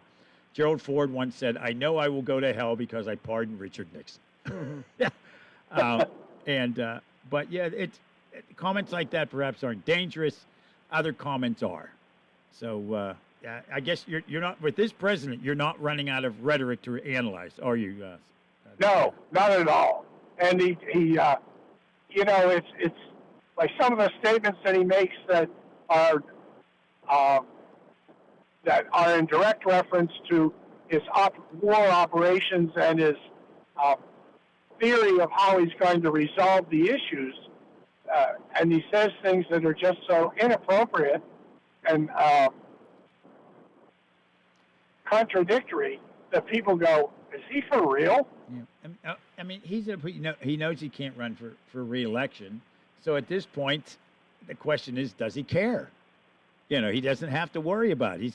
But he says so, and he said it 3 times in the last 60 days, and that is, I know it may or may not be constitutional and people won't like it, but I think I just may run for my 3rd term. And of course, that just exercises, hey, let's join them, exercises the hell out of the people who listen. Yeah, and when this comment came up over the weekend, the first thing I thought of was, well, Dr. Schuster needs to be on the show. He would be the best at analyzing this. And a friend of mine who's been in politics forever, he does national analysis on politics, says he's convinced that that Trump is trying to out crazy the crazies. And you make a comment like eliminating civilization in Iran, which sounds like something they would say about Israel.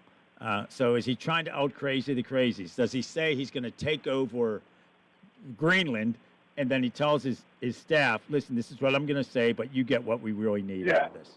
So. Well, he's the ultimate in using hyperboles, number one, and he does things to purposely insult people and exercise what he perceives as a sense of humor, and he's just being very outlandish and insensitive when he talks to people, especially when, he understands, it seems anyway, very little about his counterparts in the Mideast.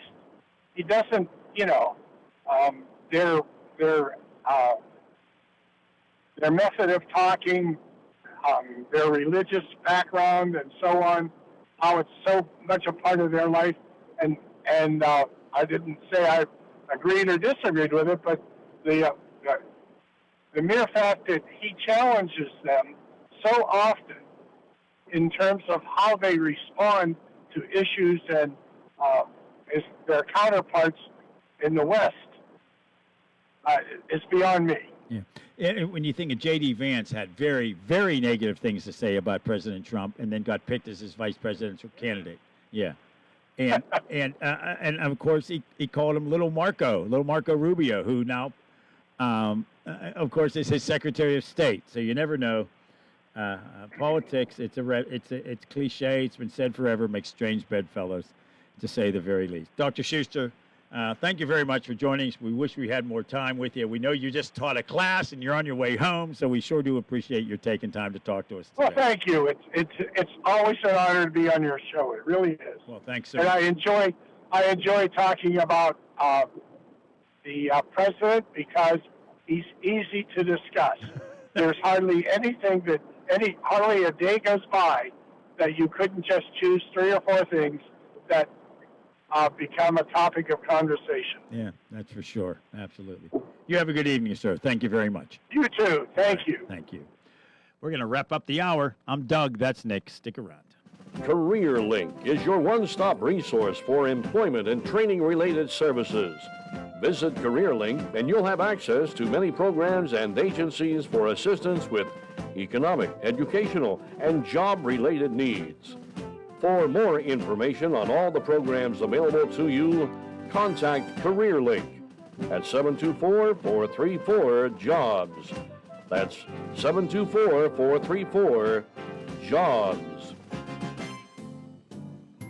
Shopping for replacement windows in Fayette County? Metropolitan Window Company elevates your shopping experience.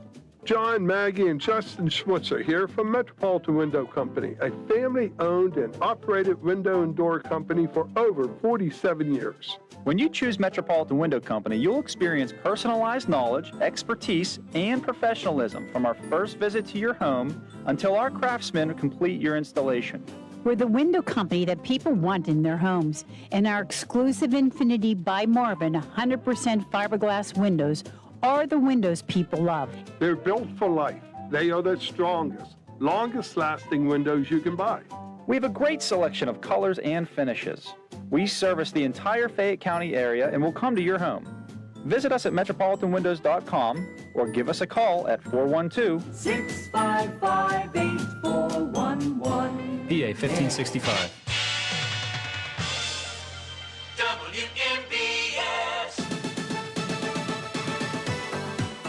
And that's a wrap for the 3-hour edition of the Afternoon Drive Show on a Wednesday. I'm Doug Saltzman. That's Nick Barczyk. I'll be back not on Tuesday. The show's being preempted by sports. I'll be back on Wednesday of next week for another episode of the Afternoon Drive Show on your local station, WMBS Uniontown. Thank you, Nick. Appreciate your help tonight. Pirates lost today. They'll be back. It's a good season so far. Thanks for listening, folks. Have a good night.